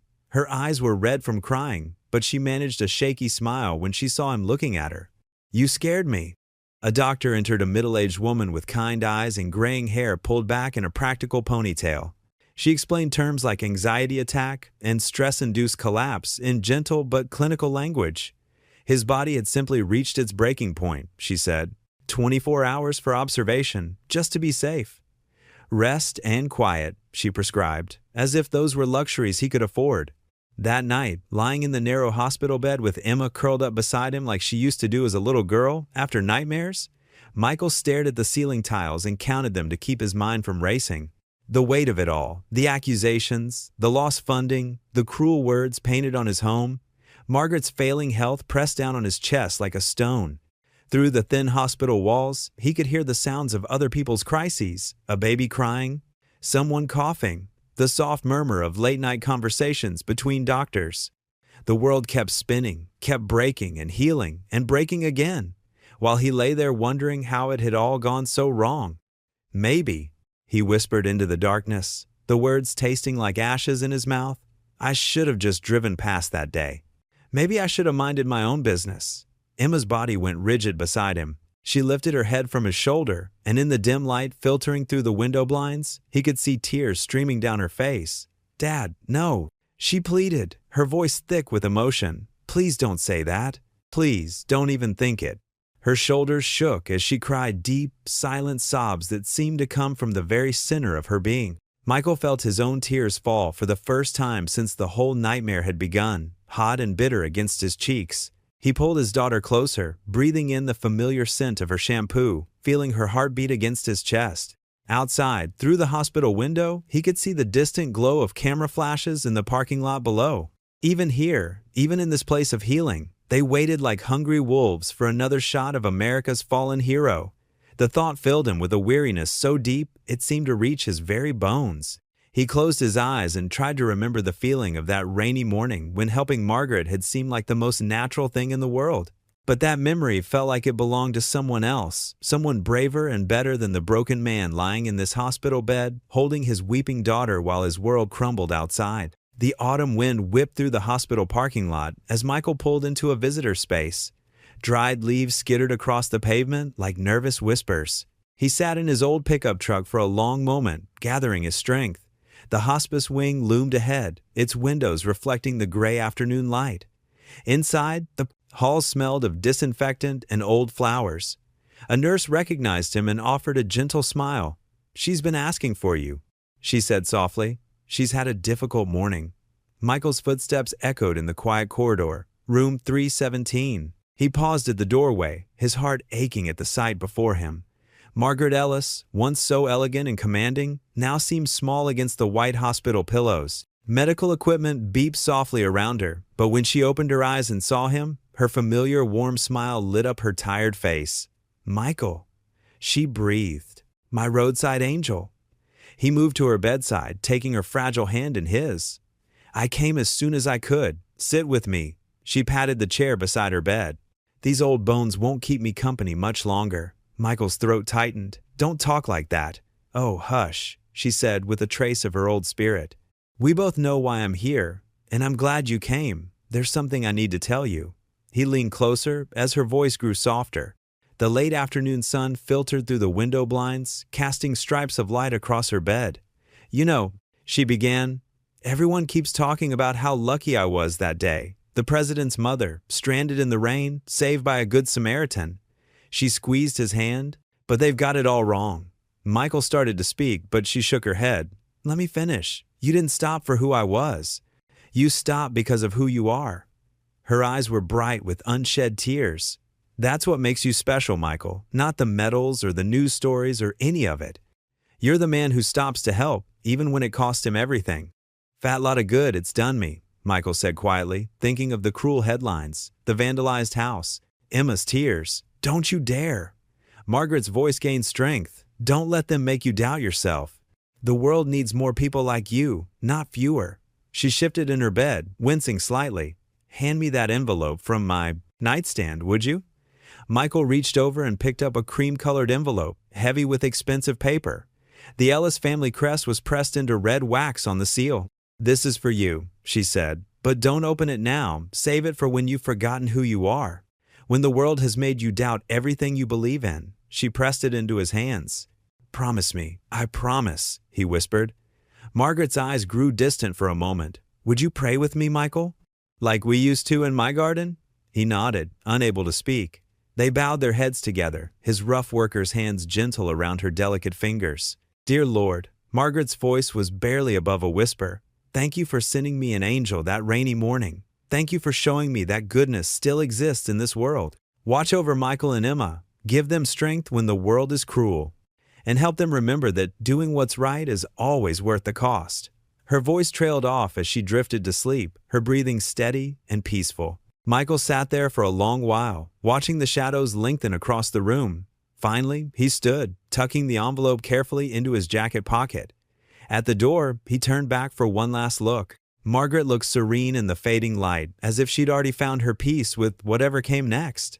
The drive home was silent, his thoughts too heavy for even the radio. The envelope seemed to burn in his pocket. As he pulled into his driveway, his phone rang. The hospital's number flashed on the screen. Michael answered, his hand trembling slightly. The nurse's voice was gentle but clear. "Mr. Turner, I'm so sorry. Mrs. Ellis passed away a few minutes ago." The morning sun cast long shadows through Michael's living room as the TV flickered with nonstop coverage of Margaret Ellis's passing. Every channel showed the same images: Margaret's radiant smile at state dinners, her gentle presence at charity events, and candid moments with her son, the president. The headline, "Nation Mourns Margaret Ellis, the Heart of America," scrolled across the bottom of the screen. Michael sat in his worn armchair, the sealed letter from Margaret resting heavily in his hands. Its cream-colored envelope felt thick and expensive, the presidential seal pressed into deep red wax. His fingers traced the elegant cursive of his name on the front, but he couldn't bring himself to break the seal. In her final years, Margaret Ellis remained a beacon of grace and wisdom, a news anchor declared. Her unexpected friendship with Michael Turner, the controversial Good Samaritan, marked her last public appearance before retiring to private life due to illness. Michael's jaw tightened at the word controversial. He reached for the remote and muted the TV, but the images continued to play. Photos of Margaret at the White House ceremony where he'd received his medal, footage of her standing beside him at the opening of Emma's Hope. Each memory felt like a knife twisting in his chest. His phone buzzed again. Another reporter seeking comment. He'd stopped answering days ago. The stack of newspapers on his coffee table told the story. Questions surround Turner as nation grieves. Margaret Ellis's final days. What really happened? And White House silent on Turner controversy. Emma came downstairs, her school backpack slung over one shoulder. She paused, watching her father stare at the silent TV screen. Dark circles shadowed his eyes, and his usually neat shirt was wrinkled. "Dad?" she said softly. "You haven't slept, have you?" Michael managed a weak smile. "Just watching the news, sweetheart. They're showing the same things over and over." Emma sat on the arm of his chair. "She wouldn't want you to torture yourself like this." A breaking news banner flashed across the screen. The White House had announced that President Ellis would deliver a televised eulogy for his mother the following evening. Michael's stomach clenched. Would the president distance himself now? Denounce him to protect his mother's memory? "The foundation called again," Emma said carefully. 3 more donors pulled out this morning." Michael nodded numbly. Emma's hope was crumbling. The charity that had helped dozens of struggling single parents find work was now tainted by suspicion. Last week, someone had spray-painted fraud across their office windows. "Why won't you open it?" Emma pointed to the letter. "She wanted you to read it." "She said to open it when I'd forgotten who I am," Michael replied, his voice rough. "I haven't forgotten. I know exactly who I am, the man who's being called an opportunist, a con artist who took advantage of a dying woman's kindness. That's not true. Emma's voice cracked. Margaret knew you better than anyone except me. She believed in you until the end. Michael's phone buzzed again. This time it was Trent Norris, the journalist who'd started the investigation into Michael's past. His latest article suggested that Michael had somehow orchestrated the entire roadside incident, claiming anonymous sources confirmed he'd known Margaret's identity beforehand. "Please, Dad," Emma pleaded, tears welling in her eyes. "Open the letter. Whatever she wrote, you need to hear it now." Michael looked at his daughter, so much like her mother, so full of faith in him. Then he glanced at the TV, where Margaret's kind face filled the screen. She was wearing her favorite pearl necklace, speaking at some charity event years ago. Her eyes sparkled with the same warmth they'd had that rainy morning when he'd stopped to help her. With trembling fingers, he broke the wax seal. The envelope contained several pages of Margaret's elegant handwriting. As he unfolded them, a small key fell into his lap. "Read it out loud," Emma whispered, squeezing his shoulder. Michael cleared his throat and began, "My dearest Michael, if you're reading this, I've already gone home to the Lord, and you're doubting everything about yourself. I know you too well, my friend. You're probably sitting in that old armchair of yours, watching the news and believing all the cruel things they're saying. Stop that right now. You see, I've lived long enough to know that the truth always comes with a price. The moment you stopped to help me that morning, I saw something rare in this world. Pure, unselfish goodness. You didn't know who I was. You didn't want anything in return. You simply saw someone in need and chose to help, even though it cost you everything. That's why they're attacking you now.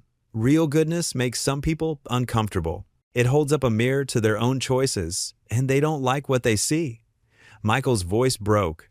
Emma wrapped her arms around him, and together they sat in silence as the morning light grew stronger, while on the TV, images of Margaret's life continued to play in an endless loop, telling the story of a remarkable woman who had touched countless lives, including theirs, with her grace, wisdom, and unwavering faith in the goodness of others. The letter trembled in Michael's hands, its remaining pages still unread, the mysterious key cool against his palm. For the first time since Margaret's passing, he felt something stir in his heart. Not quite hope, but perhaps its quiet beginning. Michael sat at his kitchen table, the pale morning light filtering through the curtains. The sealed letter from Margaret lay before him, its cream-colored envelope bearing her elegant handwriting. His fingers trembled as he traced the Ellis family crest pressed into the red wax seal.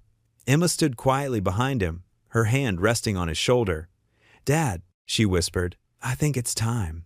Taking a deep breath, Michael carefully broke the seal and unfolded 3 pages of delicate stationery covered in Margaret's flowing script. The paper carried a hint of her favorite lavender perfume. "My dearest Michael," he read aloud, his voice catching. "By the time you read this, I will have gone home to be with the Lord. Please don't mourn too deeply. I've lived a full life, blessed beyond measure. But I need to tell you something important, something I've observed since that rainy morning when you stopped to help a stranger. You see, Michael, in my position, I've met thousands of people, politicians, celebrities, wealthy donors, all eager to impress the president's mother.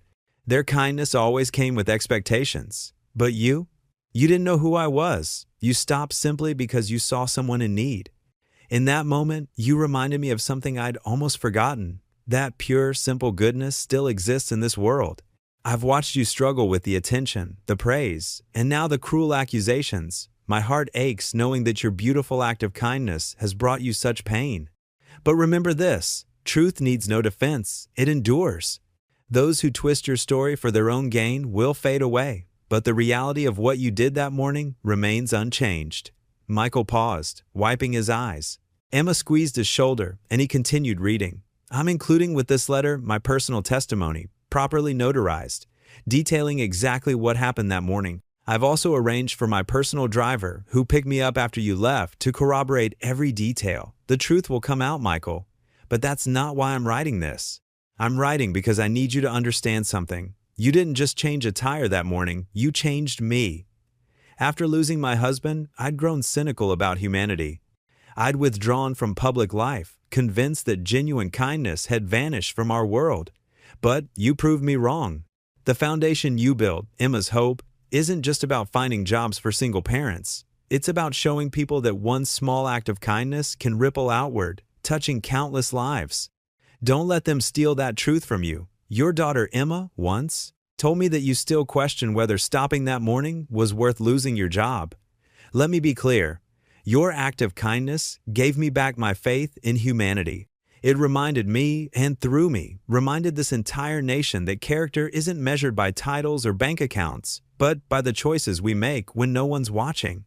Or at least, when we think no one's watching. Michael's hand shook as he turned to the final page. They'll ask you to attend my memorial service. I know you'll hesitate, worried about the whispers and stares. Go anyway. Hold your head high. You don't need to defend yourself. The truth of who you are shines through in every quiet act of kindness you perform. Remember me not as the president's mother, but as the old woman whose faith you restored on a rainy morning. And know that wherever I am now, I'm smiling down on you with all the pride of a mother who has seen her child choose right over easy. With eternal gratitude and love, Margaret Michael lowered the letter, tears streaming down his face. Emma wrapped her arms around him, and father and daughter held each other as the morning light grew stronger. After a long moment, Michael straightened up and wiped his eyes. He carefully folded the letter and looked at the formal testimony Margaret had enclosed. His hand steadied as he made his decision. Despite everything, the accusations, the stares, the whispers, he would attend her memorial. He owed her that much. More than that, he needed to honor the woman who had become not just his defender, but his friend. Dad? Emma asked softly, seeing the resolve in his eyes. We're going, he said quietly. Margaret believed in me until the end. The least I can do is stand up and honor her memory. He placed the letter back in its envelope, handling it with the reverence of a precious gift. Because that's what it was. Margaret's final gift to him wasn't just his vindication. It was the reminder that true kindness, once given, could never really be taken away. The National Cathedral's towering spires pierced the morning mist, their Gothic grandeur a fitting tribute to Margaret Ellis's remarkable life. Inside, white lilies draped every surface, their sweet perfume filling the vast space. Sunlight streamed through stained glass windows, casting rainbow patterns across the sea of mourners who had come to pay their respects. Michael Turner stood at the back of the cathedral, his dark suit freshly pressed but slightly worn at the edges. Emma, beautiful in a simple black dress, held his arm. They hadn't planned to come to the front, content to remain anonymous among the hundreds of dignitaries, politicians, and citizens who filled the pews. Maybe we should find seats in the back, Michael whispered to Emma, feeling out of place among the well-dressed crowd. His daughter squeezed his arm but said nothing. The organ's deep notes resonated through the cathedral as the service began. Michael watched as the president's security detail moved efficiently through the aisles, their earpieces glinting in the filtered light. President William Ellis stood at the front, his shoulders straight but heavy with grief, greeting those who had come to honor his mother. Suddenly, the president's gaze swept across the crowd and locked onto Michael. Recognition flickered across his face, followed by a warm smile that transformed his features from those of a statesman to those of a grieving son seeking comfort in a friend's presence. President Ellis whispered something to his chief of staff, who quickly made his way through the crowd toward Michael and Emma. Mr. Turner, the man said quietly, the president requests that you and your daughter join the family in the front pew. Michael started to protest, but Emma tugged gently at his sleeve.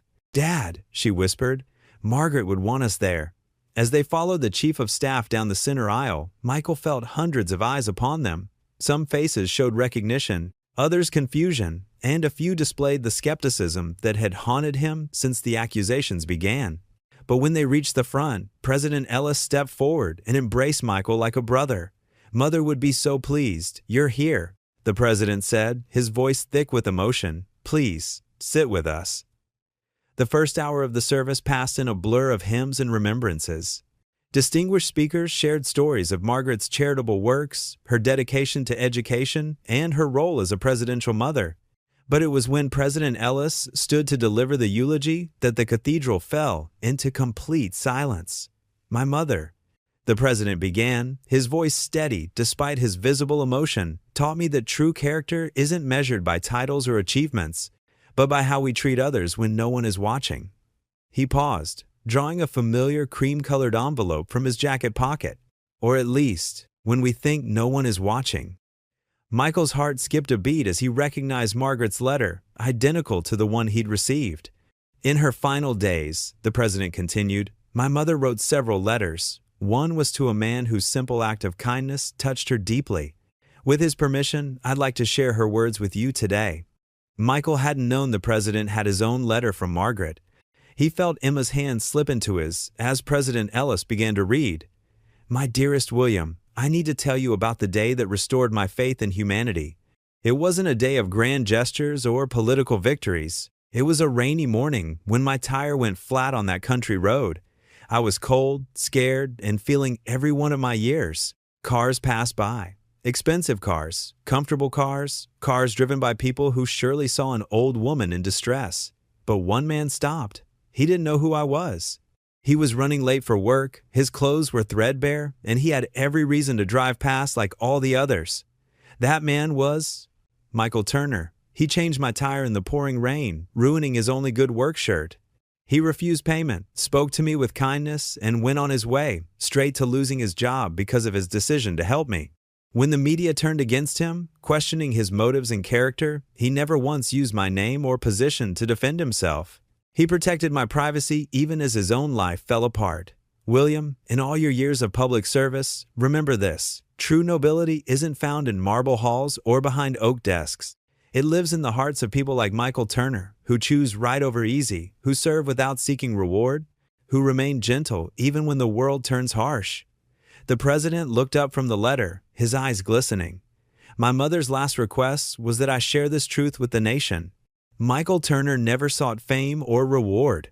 He simply helped an old woman on a rainy day, and in doing so he reminded my mother, and now reminds all of us, that goodness still exists in its purest form. The cathedral erupted in applause. People rose to their feet, turning to look at Michael, who remained seated, tears streaming down his face. Emma stood beside him, proud and tall, her own eyes bright with emotion. The applause continued, swelling through the vast space, echoing off ancient stones and stained glass. Michael felt the weight of accusations and doubt lifting from his shoulders, replaced by something lighter, not pride, but peace.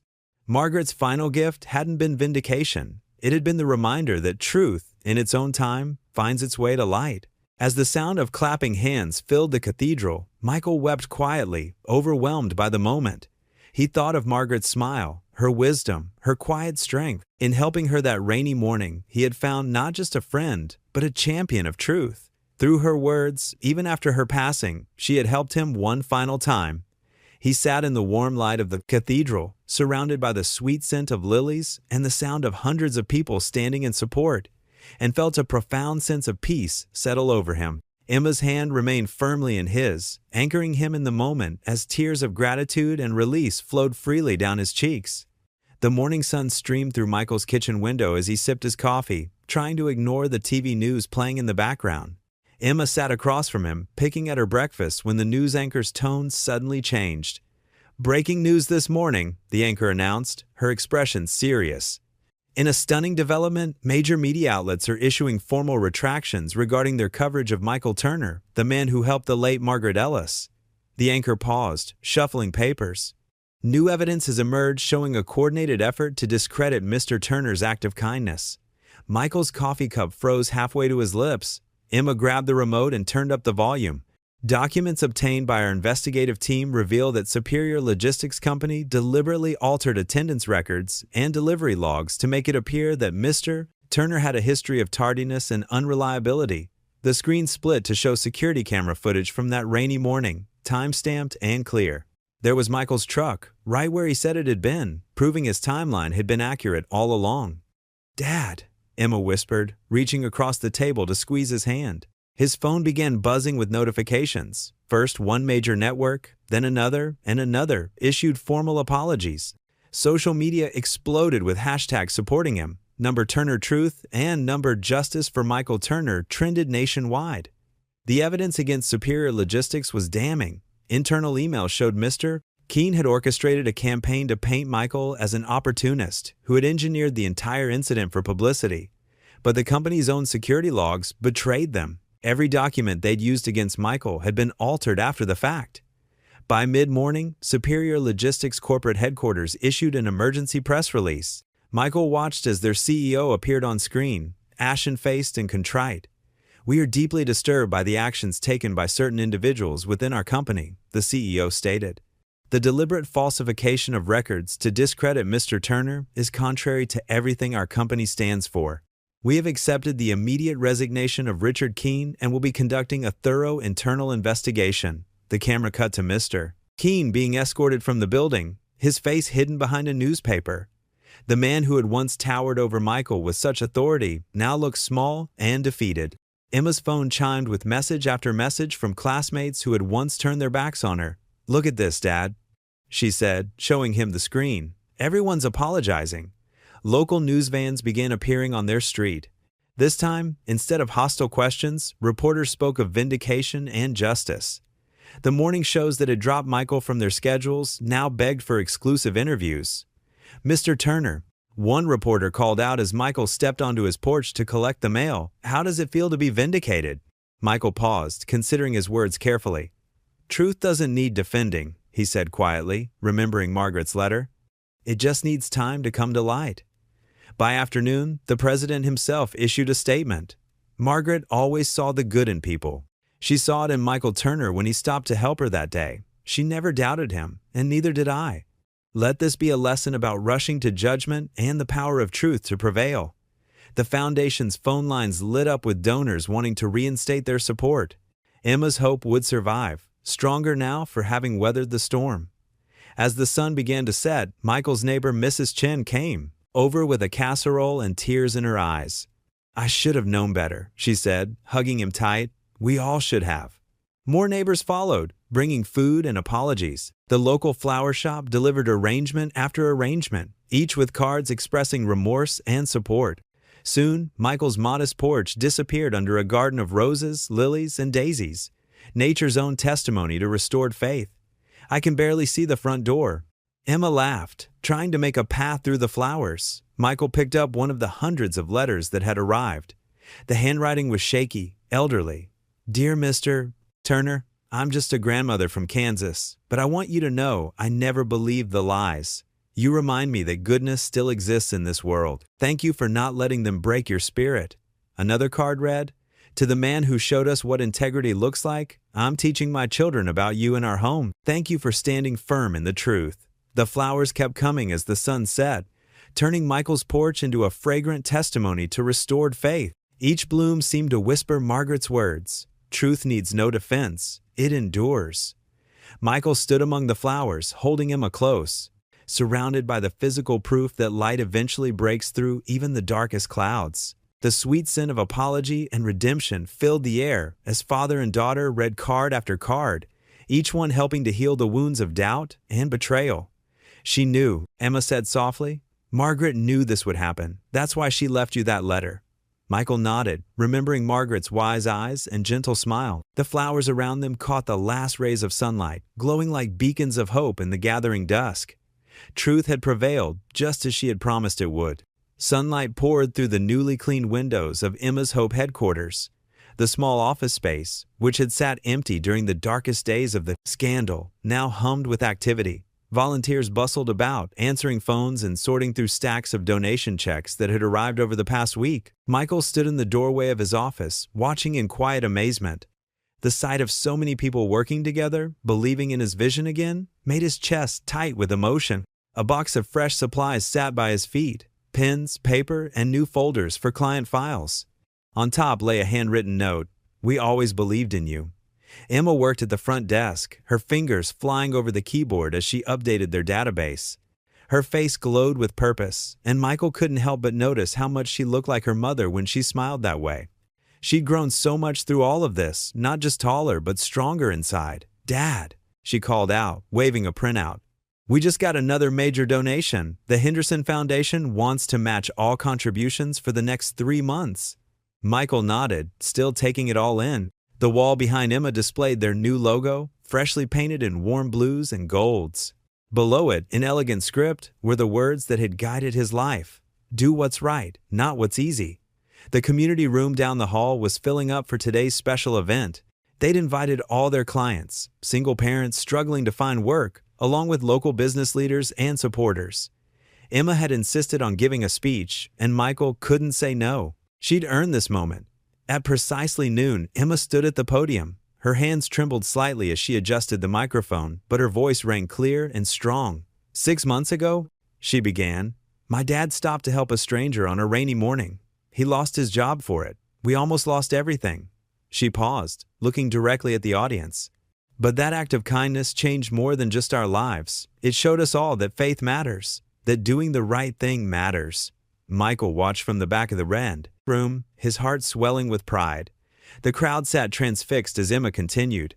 When people turned against us, when lies seemed stronger than truth, we held on to something my mom used to say. Faith isn't faith until it's all you're holding on to. Her voice wavered slightly. Margaret Ellis taught us the same thing. She showed us that one person's goodness can light up the darkness for everyone else. In the audience, a young single mother wiped away tears. Next to her, her little boy clutched a new backpack, one of hundreds Emma's Hope had donated for the back-to-school program. Today, Emma continued, her confidence growing. We're not just reopening our doors, we're opening our hearts wider. Every person who walks through those doors is family now. Every story matters. Every act of kindness ripples out and touches more lives than we can count. The applause was immediate and heartfelt. Michael noticed several business owners nodding, their checkbooks already out. But more importantly, he saw hope in the eyes of the parents they served.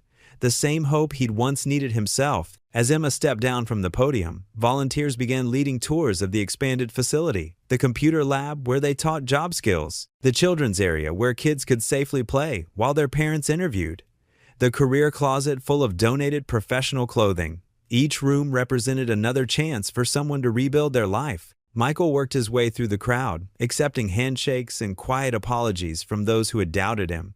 He didn't hold grudges. Margaret had taught him that grace was stronger than bitterness. By late afternoon, the excitement had settled into purposeful activity. New clients filled out intake forms, while volunteers helped others update resumes. The phones kept ringing with more offers of support, and Emma's inbox overflowed with volunteer applications.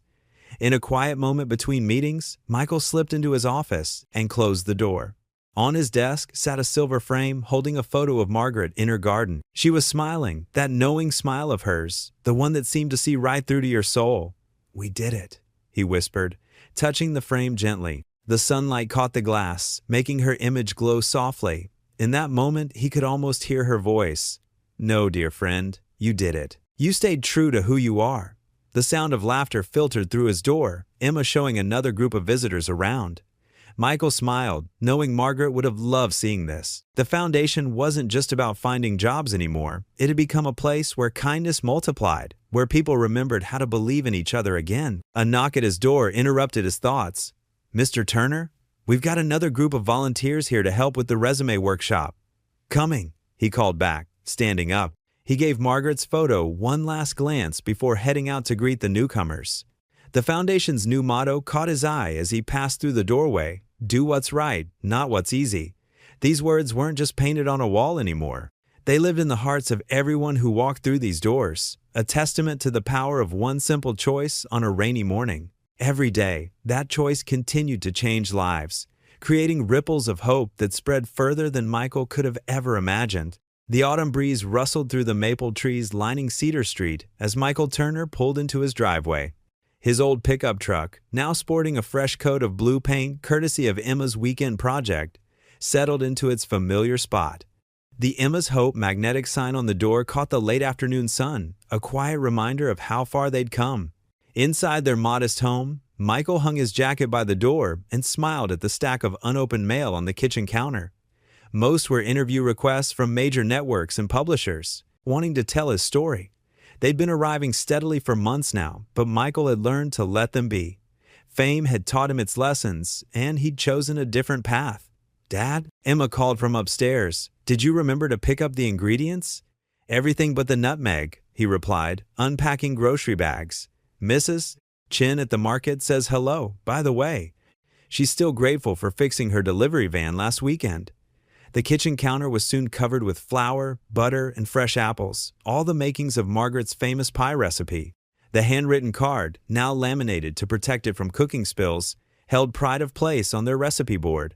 Michael ran his finger over the elegant script, remembering Margaret's laugh when she'd insisted on sharing her secret ingredient, A pinch of patience, dear friend.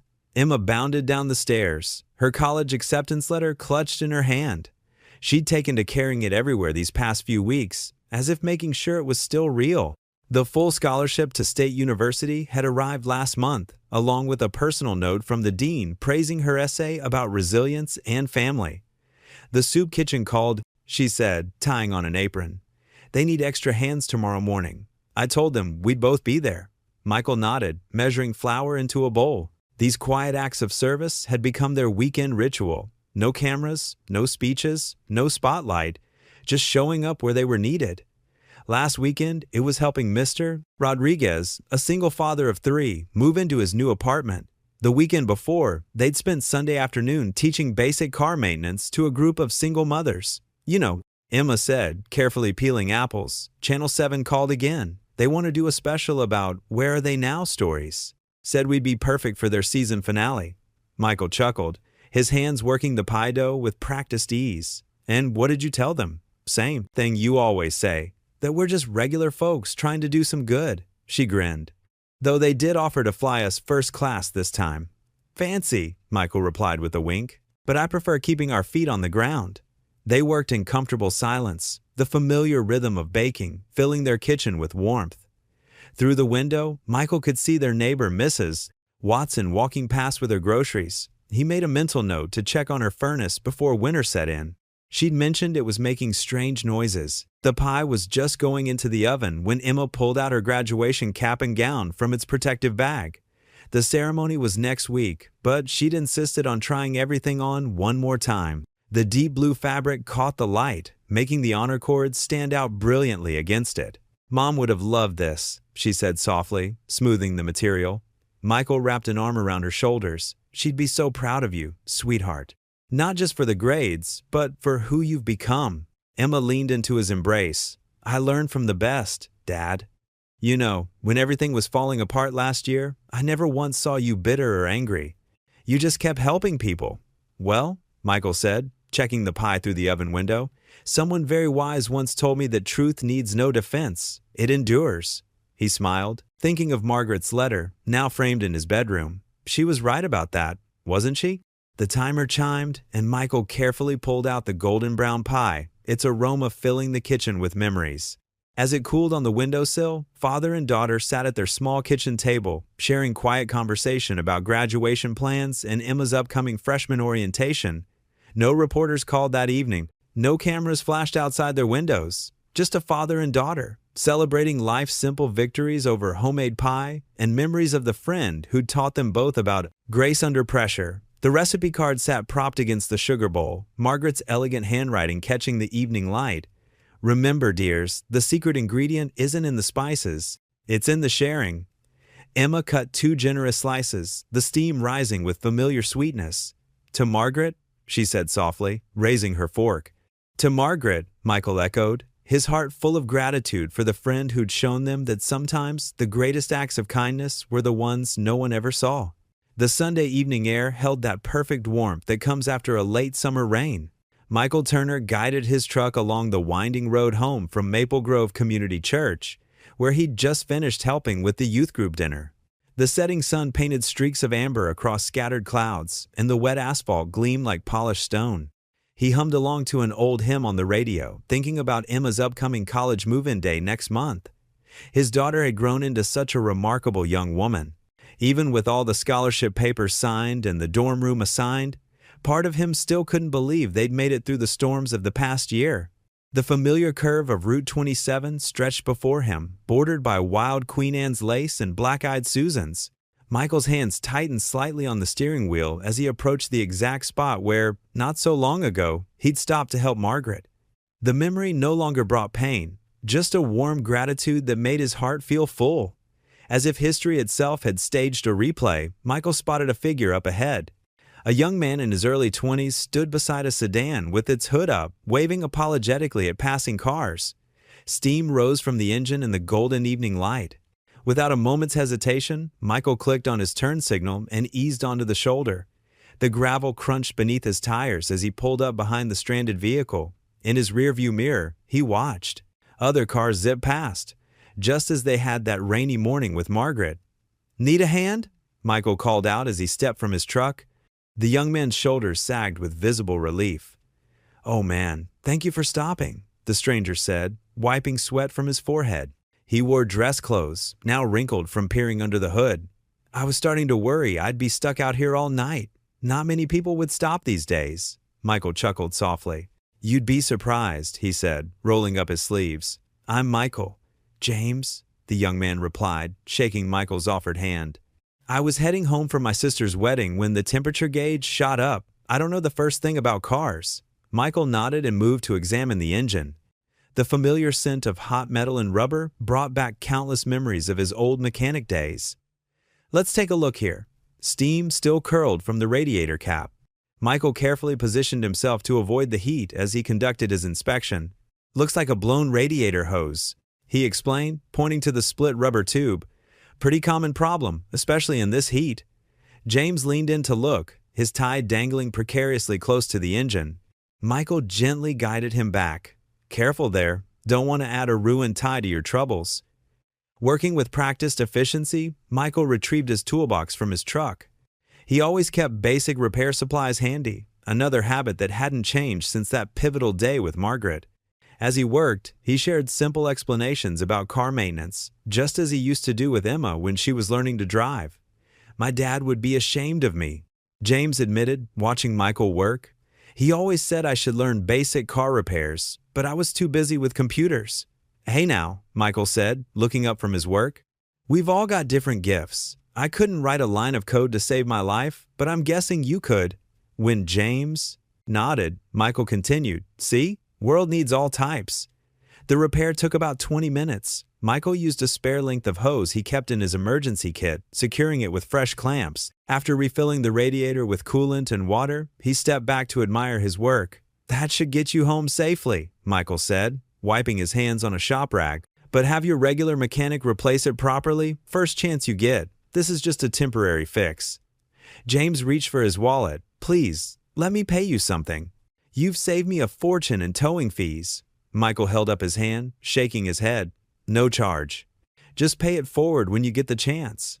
"At least let me buy you dinner," James insisted. "There's a diner just up the road." "Thanks, but I need to get home," Michael replied, packing away his tools. "My daughter's making dinner tonight, and she worries if I'm late."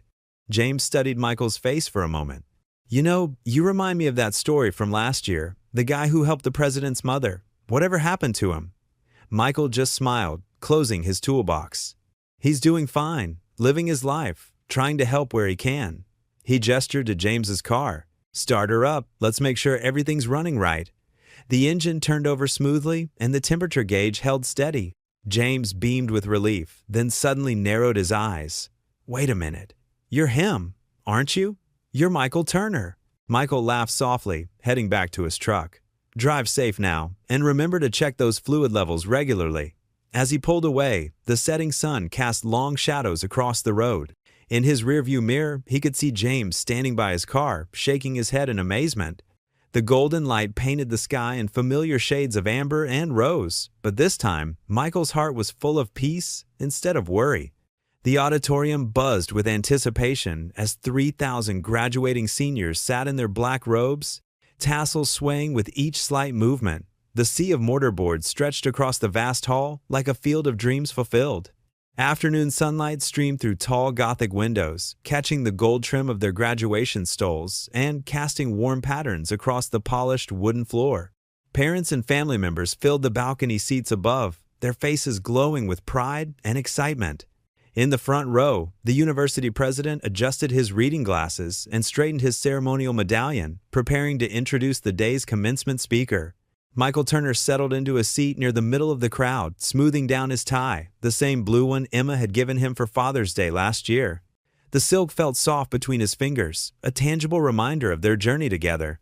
His hair had more silver now, threading through the brown in distinguished streaks, and gentle wrinkles marked the corners of his eyes like laugh lines earned through years of both struggle and joy. But those eyes still held that same quiet kindness that had changed so many lives 8 years ago. He could hardly believe how much had transformed since that rainy morning when everything fell apart and somehow came together. Around him, the crowd settled into expectant silence.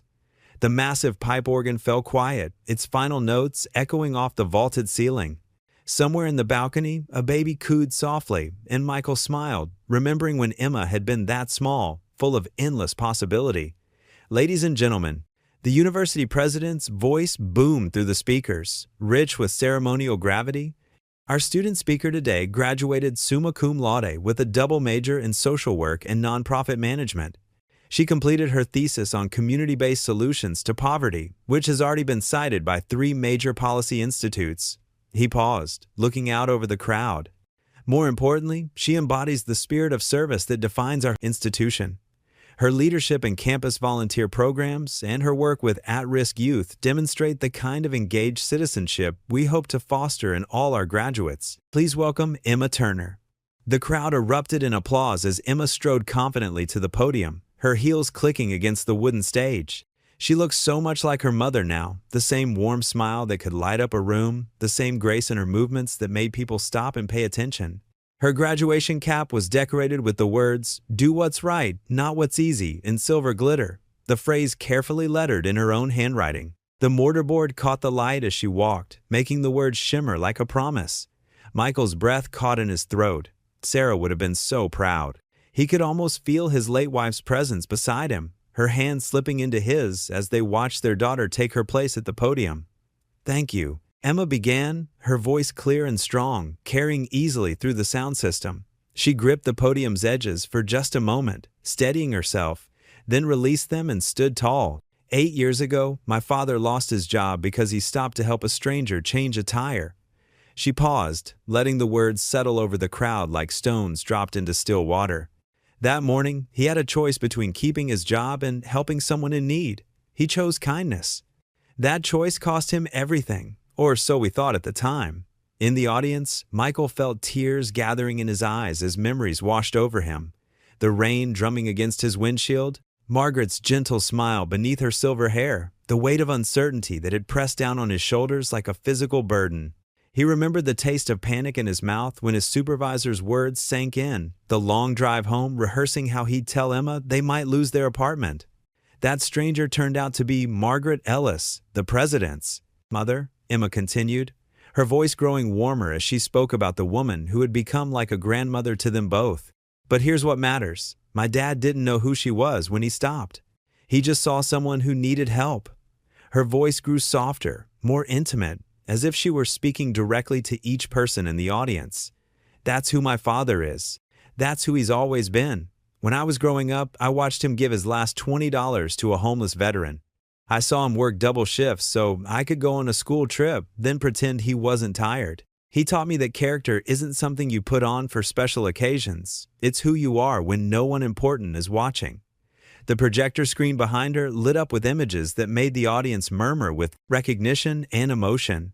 A single mother receiving keys to her first apartment through Emma's hope, tears streaming down her face as her young son clutched her leg. A father and daughter at a job training session, both bent over a computer screen with intense concentration. A community garden built by Foundation volunteers, where children played between rows of vegetables while their parents learned new skills.